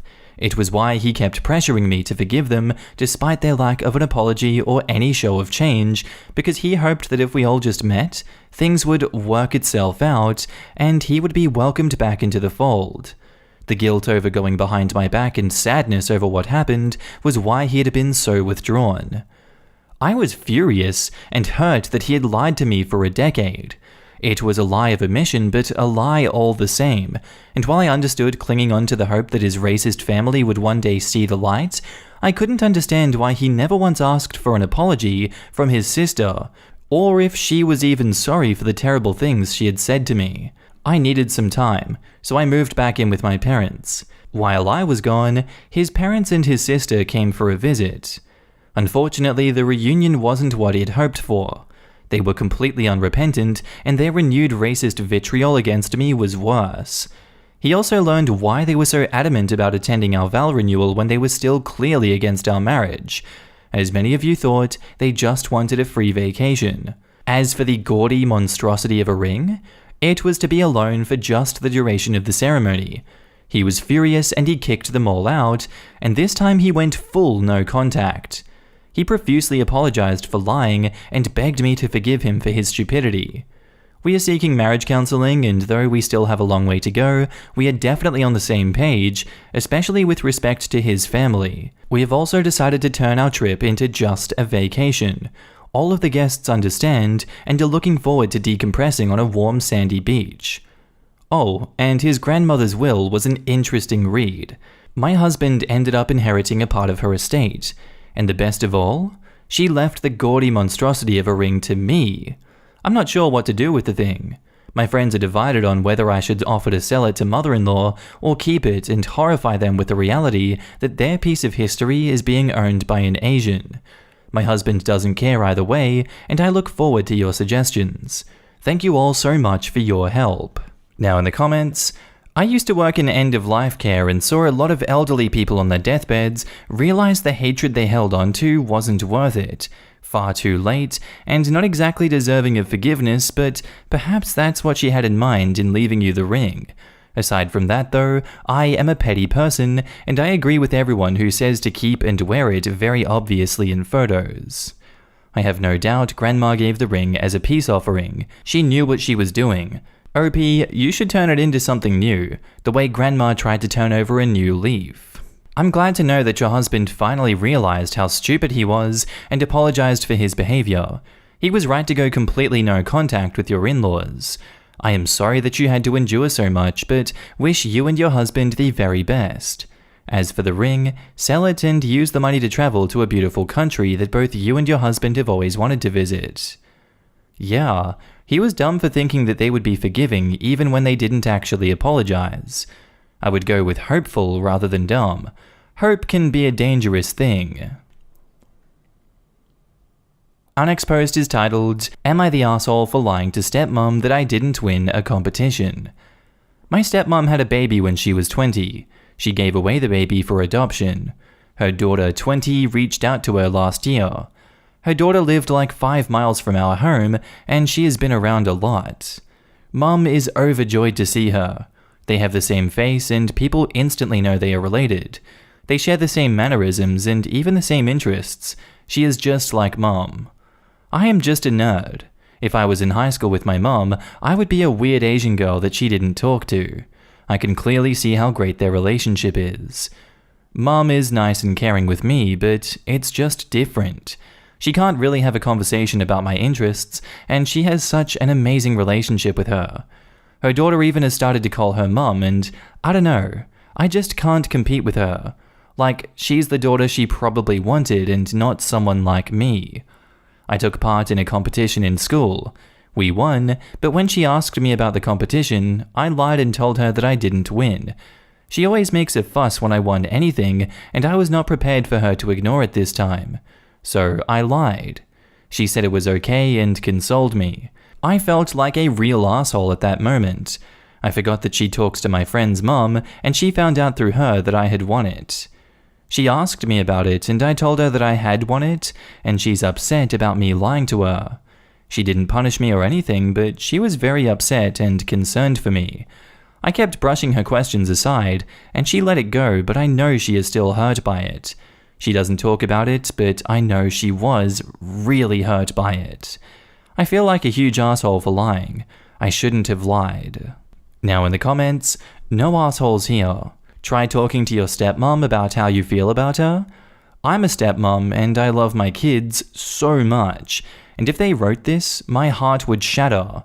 I have never tried taking the place of their real mum, but I've always tried to be there for them, and I'm sure your stepmom would hate to know that you feel displaced, or that you feel like you have to compete at all. I hope you feel better about this soon, honey. My heart aches for you. To be clear, OP, this doesn't mean that you shouldn't talk to your stepmother about this because she will feel bad. It's something you two should have a conversation about because she will want to know even if it hurts, so she can try finding a solution. Differing personalities between parents and children is something that affects relationships more as children grow older and develop those personalities. You are young, and you guys are still finding a balance that works for you while the dynamics are still shifting. It's natural that you would feel insecure. Being a teenager is hard as it is. But your stepmom sounds like she loves you, and I'm sure you two will work it out. If it helps, it's possible her older daughter feels similar insecurities about your relationship to your stepmom. It's a rough patch you are all going through while adjusting to this new situation. You shouldn't have lied, but it would be harsh to call you an asshole. I think that you need to have a talk with your stepmother. You obviously have some issues with anxiety and insecurity over the situation with this newfound daughter, and if you don't address them, they are going to balloon up all out of proportion. I know you might find it difficult to say anything, but trust me, if you don't, you will feel increasingly worse. A simple, honest conversation now will save you a bunch of pain and suffering later on. Just because your stepmom has reconnected with her daughter doesn't mean she no longer cares for you. And now on to the update. The commenters were so helpful. They told me to talk to her. They reassured me that she loved me. I couldn't bring myself to talk to her, so I sent her this post instead. She read it and came into my room and hugged me. She told me she loved me. It took me half an hour to calm down. She told me she loved me, and she promised she would take more interest in my hobbies so that we can talk about it. She also said she was really worried about the way I wrote about myself, and she said that I seriously should consider going to a counselor because I had very low self-esteem, and nobody thought of me the way that I wrote about myself. I don't know about that, but I think I do need some help because I've not been happy for a long time. Now in the comments, I'm glad to see a good outcome out of this. Your mum clearly loves you, cares about you, and is worried about you. I hope the counselor can help you. Your mum really loves you, and she is right. You do seem to struggle with self-esteem. The fact that mum and your stepsister look and act alike has no bearing on her love for you. When she chose your dad, she knew that you were a part of the package and she wanted you both. So glad you opened up to her. May I suggest you find something to do together that is just for the two of you? It's often healthy for parents to do one-on-one things with all their kids, since all kids are different and should be seen as individuals. It makes me happy to know the positive outcome. Thanks for letting us know. And indeed, for many Am I the Arseholes that are involved in the relationship sphere, I feel it works well to have all involved read the replies as to understand the various perspectives on the matter. In your case, it was a great way to have your mum understand what was difficult for you to put into words directly. It's truly a great step in the direction to express your feelings. I'm so glad that you were able to show her the post. If writing things out is easier for you than saying them, that can be a really useful tool. I was the same way for a very long time, and it's only because of the help that I got from my loved ones and a really great therapist that I can have emotional conversations now. I really hope you have a good experience with the first counselor you meet with, but if anything feels weird or uncomfortable, please let your stepmom or someone else know. It's not you being difficult or a problem. Sometimes you just aren't a good match with a provider, and that means you are not being helped as much as you deserve. And our next post is titled, Am I the Arsehole for not wanting to speak to my cousin after she pranked me and made me leave a party?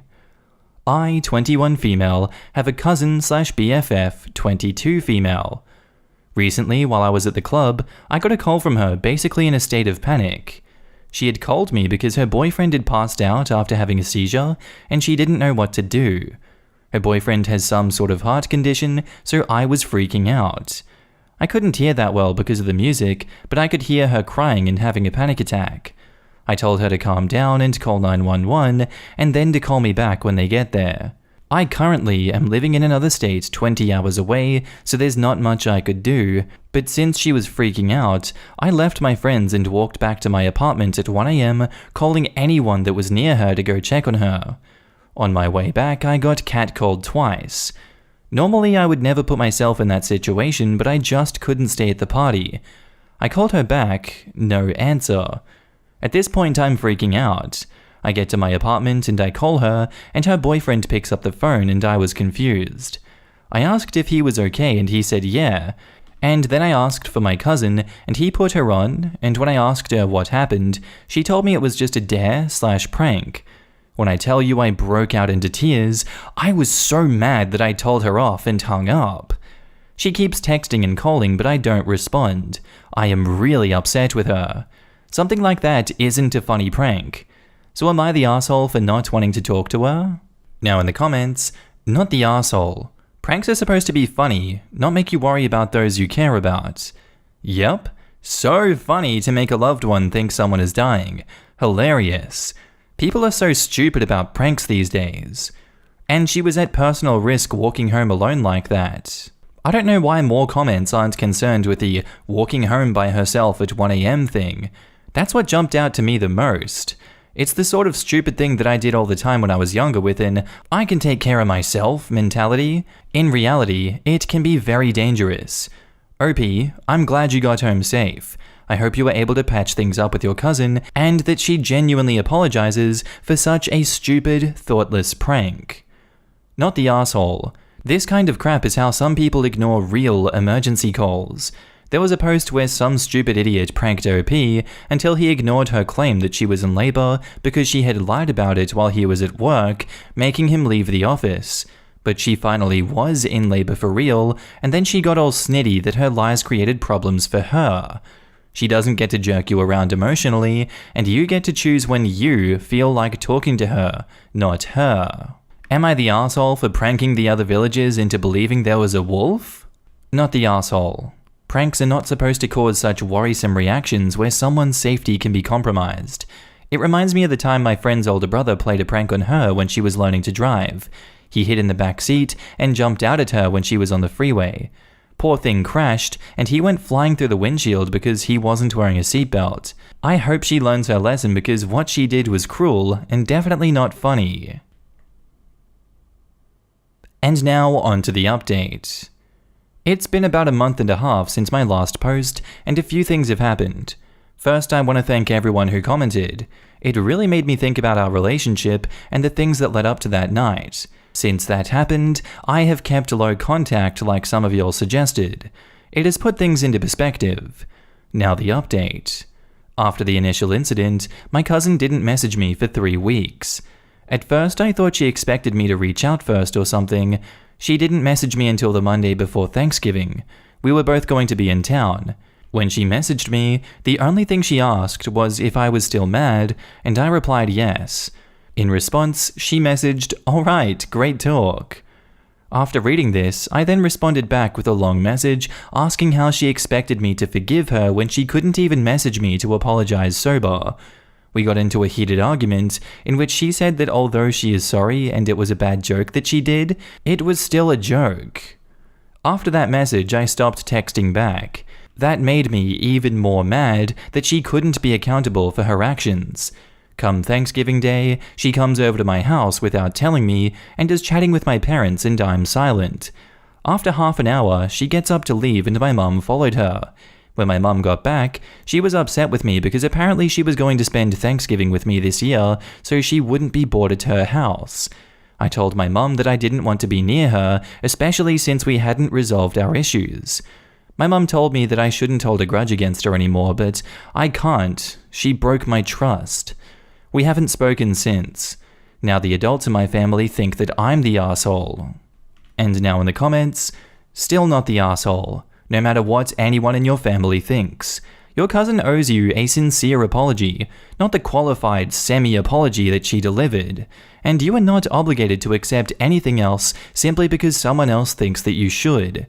The fact that she's your cousin doesn't excuse what she did, nor obligate you to just let it go. Her joke caused you emotional distress and to put yourself in harm's way, walking home alone at night. It doesn't matter if she didn't mean it, it still caused real damage.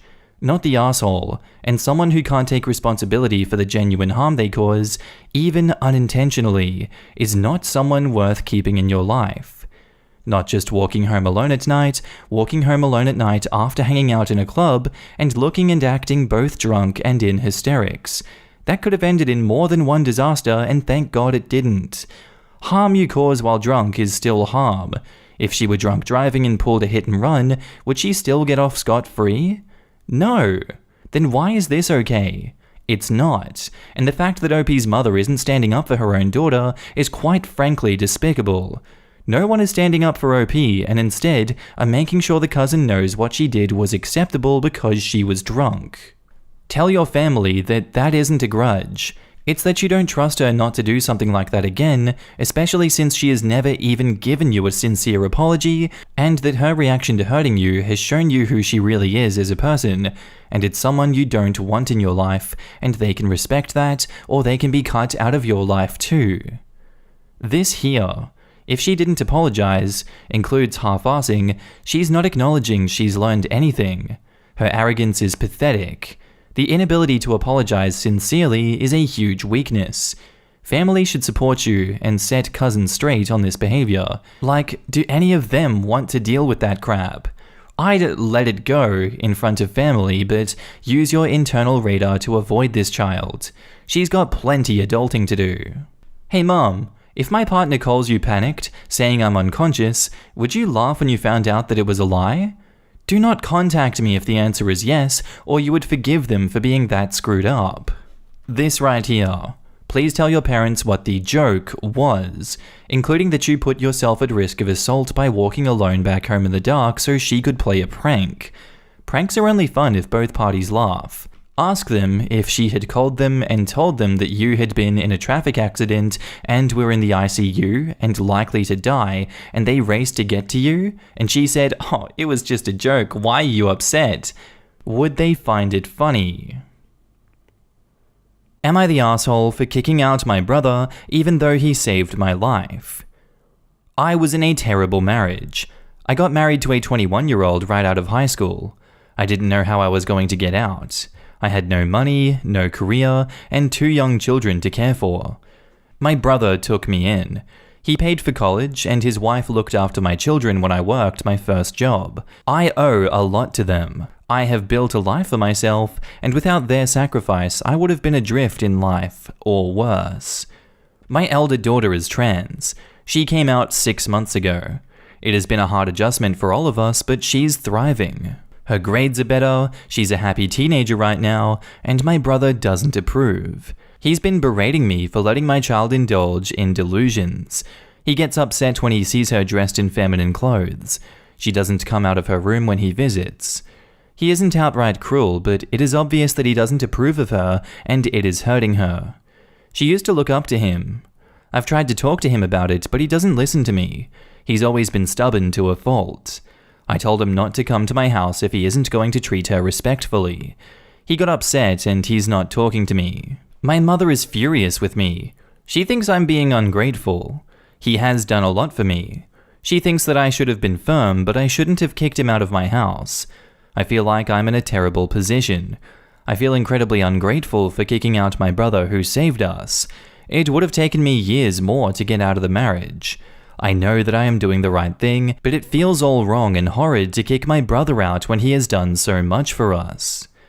And now in the comments, not the asshole. You are being a good mother. Your brother did a lot for you, but that doesn't give him free rein to be disrespectful to you or your family. This OP, please don't back down for your daughter's sake. Unfortunately, there will probably be enough people in the world who won't take her seriously or even bully her. She should at least feel safe in her own home. Not the asshole. Helping you out earlier in life does not give your brother a lifetime pass of assholishness. Good for you for standing up for your own daughter. Don't give up an inch unless he is willing to change his ways. This is the hill to die on. Yeah, no amount of owing someone means you owe them the opportunity to hurt your child. Prior good acts don't negate the consequences of current assholery. This is a horrible situation, OP. For starters, definitely not the asshole. Good actions don't mean that we should ignore bad actions, and your brother being stubbornly rude about your daughter is a horrible action. I think you need to sit your brother down, away from your own home, in a neutral place, and tell him exactly this, that you owe him so much and love him dearly, but you need to look after your daughter's well-being, and as yet, his actions have been negative to that. That he has a clear conscience, be kind and polite, or not be invited over anymore, but that you will regret that bitterly. Not the asshole. People don't get to hold their past assistants over your head for the rest of your life while they disrespect you. End of story. Not the asshole. I came in here sure that you were the asshole from the title, but no, I take that right back. He's being very disrespectful towards your daughter, who will probably have to deal with this type of BS for all of her life, but she definitely should not have to deal with it in her own home. Your feelings that you may be an asshole here are completely justified. It is a difficult position, but I'm assuring you, you did the right thing. Nothing your brother has done for you in the past gives him the right to be disrespectful towards your family. And now onto the update. I read a lot of the comments posted, and I realized that almost everyone was voting in support of me. It helped with the gnawing guilt I had over the situation. I have a very small Insta account where I post pictures of my children to share with the family. I made it a point to post pictures of my daughter being happy. I asked my sister-in-law to show it to him so that he could see how happy she is. It took some time, but he came around. My brother is stubborn, but my niece is just as stubborn. My sister-in-law told me that they had more than a few yelling matches about this topic. It took some time, but they slowly wore him down. We talked, and he said he didn't understand it all, but he could see that my daughter is happy. My daughter was hesitant to meet him, but they had a good conversation and he apologized. He even shed a few tears. She's very happy that her uncle is going to spend time with her now. I'm sure it won't be easy, but I think their relationship will be fine. Now in the comments, such a wonderful update. Great job protecting your daughter by having a firm boundary, but at the same time not giving up on your brother. A+ parenting. My sister is trans, and communication is key. It still takes a lot of talking through everything, and it's the small moments that matter. Like the first time my stepdad, her father, said, "Hello, my daughter," to her on the phone. She called me bawling her eyes out because all the fights we had and the long conversations and the fear made it worth it. In the end, people need time to get past what they don't understand and more time to get beyond their fear and their awkwardness. When there are hiccups, and there will be, don't react with an ultimatum. Just be patient and talk it through. It's a major adjustment that people need to understand, and it's an ever-changing field with new language. Even yesterday, my mum dead-named my sister because of something that she was misremembering that she had done pre-transition, so it becomes really difficult to understand how to discuss what someone does pre- and post-transition. Patience and self-analysis matters. Our next post is titled, "Would I be the asshole for leaving a family trip early?" I, 27 male, lost my vision 3 years ago and became completely blind. It's been a major adjustment, but ultimately I'm doing well. I've lived out on my own since before losing my sight and continued to after. Over time, I actually saved an appreciable amount in electricity as I don't need the lights on at all, but it leads me to situations where it's just no longer on my mind when entering or leaving a room to flip the switches. I try to make a conscious effort at other people's houses. I've been staying over at our parents' place with my 2 siblings and their spouses. It's a full house over the holidays. We all moved out to other states, so it's a bit of a distance for us to visit. Plus, it's been 5 years since all of us have been together, and for some of us, it's been years since we saw our parents. As a result, we are all celebrating Thanksgiving and Christmas now. Multiple times during the week so far, we've had light switch incidents and it's frustrating the family. The switches are ambidextrous and often connected to one another inside the room, so it's entirely possible for me to walk in and flip the switch on and actually turn it off, or walking out, flip the switch to off and have it turn on. This is creating chaos. I've had someone throw a book near me, or other times start screaming in shock because I was in a dark room and didn't realize they walked in until they shouted. Sister-in-law apologized profusely for the book though. Dad will start complaining about how he's not made of money and remind us that he's told us 1,000,000 times that the last person out of the room has to turn out the light, only to get very quiet when I admit that it was probably me. Then he'll just say not to let it happen again. A couple of times my sister has brushed past me and turned a light out behind me, and when I thanked her, she sighed and said, "Well, you clearly have difficulty." I'm getting really self-conscious in a way that I haven't been for a couple of years now. I tend to stick in my room until I hear multiple people awake in the morning, and I follow them around the house. But even so, I've had to be careful if it was my brother or his wife, because my sister or her wife, book sister-in-law, or mum and dad will startle. Mum has always joked about having cardiac issues, but it's starting to affect me when she says that I'll give her a heart attack by my sneaking around. Even so, my brother will sometimes ask me why I'm following him like his shadow, which is to avoid messing up the lights. I don't want to be using my eyesight as an excuse, but I feel like it might be best if I head out now and let them have their Christmas together. And now in the comments, not the arsehole, but since you don't need the lights, don't touch them at all. Let the people with sight deal with the lights. Then they cannot complain about the lights. Then you can go about your regular business. I assume that's why they are scared of Mum having a heart attack and why there has been a book thrown and people startled. It seems OP won't be able to win because they either try and do it wrong or ignore it and be creepy in the dark. OP has a disability that appears to be permanent and a family that refuses to accept both the situation and the way that things are. Yelling at OP, throwing things at OP, and treating OP like he's a creep will not change anything with the exception that OP may reach the point where he decides that it just isn't worth visiting them and being subjected to their abuse. And OP's family will all probably be Pikachu face, wondering why OP does not want to spend time with them. Not the arsehole. Family does not have to be about biology, but spending time with people who accept you for the way you are. Not the arsehole. Your family is horrible. I mean, I appreciate that it is an adjustment for them too, but it sounds like they aren't adjusting, just overreacting. The easiest solution for the light switch situation is a bright line rule that you are not responsible for the light switches. The last sighted person leaving the room is responsible for turning the light off. And OP replies, "They have known since it happened, but this is the first visit to our parents since, and the first time my brother and I have been in the same state since it happened. My sister only twice since, each early in the recovery, so this is the first time that we have all been in the same roof again after I lost my sight. So it is a big adjustment. It's one thing to be told, another to actually be there in person." Not the arsehole. It sounds like they are trying to cover their nervousness with humor. Bad humor, maybe, and don't realize how sensitive you are right now. All of their reactions seem to be automatic and not focused on your sightlessness. Talk with them in a family meeting type setting and discuss. Let them know what you are sensitive about and what not. Also, inform them that you will not be touching light switches, so the bill is all theirs. You would not be the arsehole. Your family is a bunch of arseholes for making jokes or whatever about your eyesight. You are literally blind. How the F are you supposed to know if the lights are on or off? They need to get up to speed on what being blind is even remotely like and stop with the comments. I would recommend night lights for these rooms. A low light that doesn't use a lot of energy, but at least will help people see you in a dark room without being startled.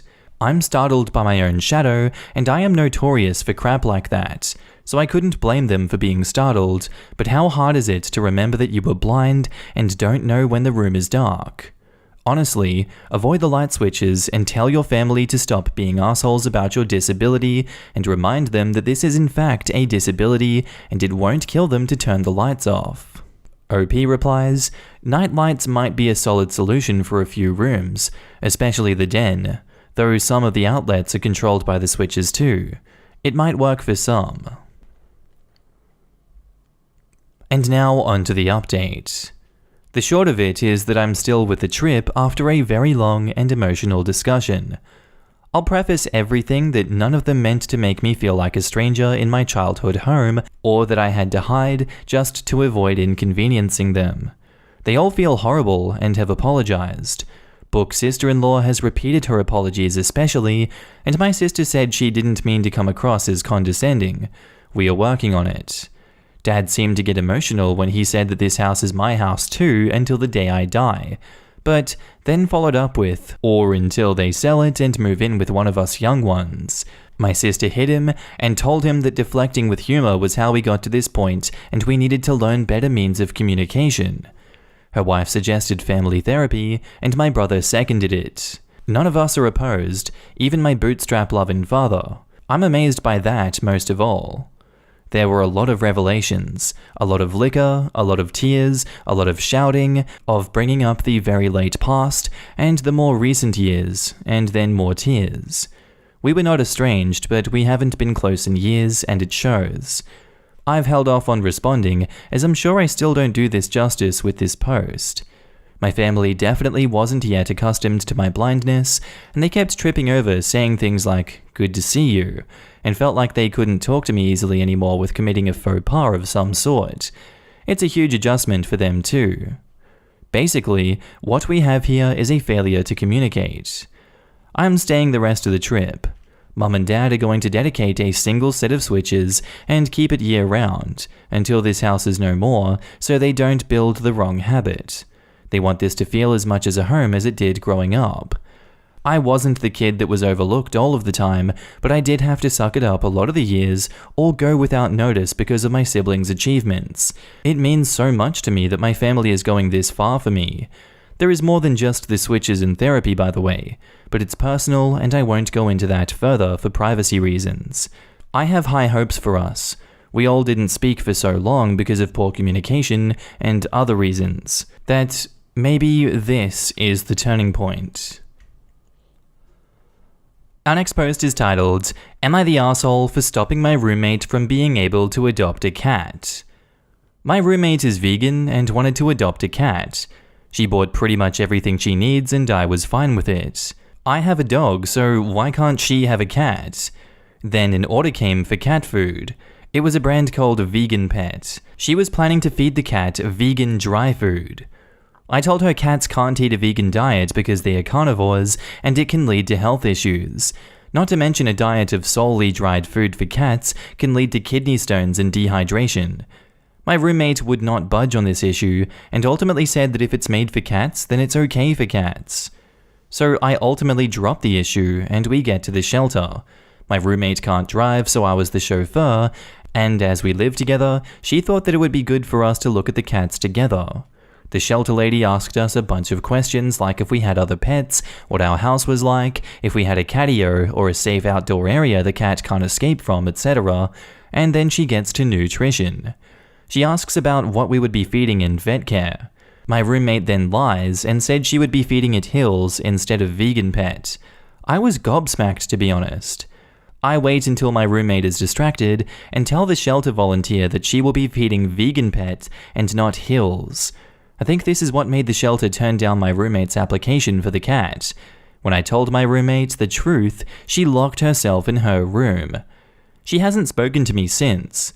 I was told by our mutual friend that I overstepped and should have stayed out of it, but I don't know. Am I the arsehole? Now in the comments, not the arsehole. The cat's health comes first. The fact that your roommate lied about it means that she knew what she was doing was wrong. Exactly. Clearly the whole, if it's made for cats then it's fine for cats, argument doesn't mean a damn thing, huh? Something called a Vegan Pet is not made for cats, it's made for vegan humans. You saved a cat's life, OP, not the arsehole. I googled it, I wish I did not. At least it admits that cats need things like fatty acids, but claims that it's okay because the food has all that inside of it and is still somehow vegan. I battled my urge to Google the thing and my better judgment won for once. I'm sorry for you, lol. Thank you for your sacrifice. I'm guessing the fatty acids are extracted from sources that require a lot more produce in general. Being vegan probably should still align with not wasting or straining the food chain, but I just don't see how that can ever be cool to feed a carnivore with like 7,000 pounds of chia seeds worth of fatty acids instead of one fish. I love animals, and I often wish I could go without eating them, but I've tried to be vegetarian, and it turns out that I have way too many health issues already, and it only takes like 2 days before I'm fainting and extra crazy deficient in like every vitamin. I look at it, instead, as doing what my physiology requires, which is how any human should feed their pets in relation to what they require. Vegan here, not the arsehole. I have a cat and a dog, and they get a diet that mimics their natural one, which is based on science. I, as a human, have the option to decide to only eat plants and not meat, but carnivores don't. If your housemate doesn't want to feed a pet animal products, then she needs to find a herbivore or an omnivore pet. And clearly, your housemate knows that they were in the wrong because they lied when asked. I understand why to some it would look like an overstep, but not providing an adequate diet to a pet is animal abuse. So this is about animal welfare, not you trying to stop your housemate from having a cat. Good luck with it all. I usually don't like vegans because of the attitude most of them share, like OP's roommate, thinking it's something everyone, even animals, should do. But I have a lot of respect for you from just reading your comment. We are not all insane. There are literally dozens of us, Lamau. But really, as in any subculture, it's the crazies who are loudest and give us a bad name. The way I look at it is that humans, of a certain economic ability and health, can choose to not consume animal products against our natural state, whereas animals cannot make such a choice. I think it's our moral duty, for human and environmental reasons, to limit animal consumption if we're able. But people who are not able to make that choice should not be ashamed, and certainly, animals who are obligate carnivores should not be forced to forego their natural diet. Not the arsehole. You did the right thing. I worked at a vet for years and could tell you the horror stories of people feeding vegan diets to animals. So, what exactly happens? I'm not vegan, just curious since you have first-hand knowledge. Hair loss, organ failure, rashes, vomiting and bowel problems. It can lead to animals becoming underweight due to incredibly low fat contents. And now on to the update. It's about 7:30 p.m, my roommate finished work at 4, but she didn't come home. This is pretty unusual for her, but I assumed that she had something to do, maybe shopping. She got a cat. I asked her where it's from, and she said she bought it from someone off Gumtree, similar to Craigslist, so we have a ragdoll now, I guess. Edit to add, I will feed the cat separately. I feed my dog raw food. His freezer is in the garage, which my roommate never uses, so it'll be easy to just buy extra meat after formulating a diet plan suitable for cats and feeding the cat at the same time as my dog. Edit to add, I will just answer a few questions here. She is anti-vax, which I'm guessing is anti-vax, and minimal vet care. She wants to be holistic and natural, but the cat will receive proper vet care. I won't budge on that ever. I will take her to the vet tomorrow. I will get my vet, who is very pro-raw, to talk some sense into her. If that doesn't work, I will get my vet to report her. I think the RSPCA will listen to the vet more than me. As a dog groomer, I deal with my local animal control all the time. Please do not have much faith in them. As long as the animal is fed, they don't really care. They would only step in if the cat was dying. There is a pretty large chance the cat will eventually be dumped on me. I am hoping so. Please don't badmouth vegans. There are plenty in this thread who are great pet keepers. My roommate is just a crap. If my roommate moves out, there is just nothing I can do. I'll try my best to look after the cat when it is in my care, but that is literally all I can do. I don't plan on keeping secrets. My roommate will know that I am feeding her cat.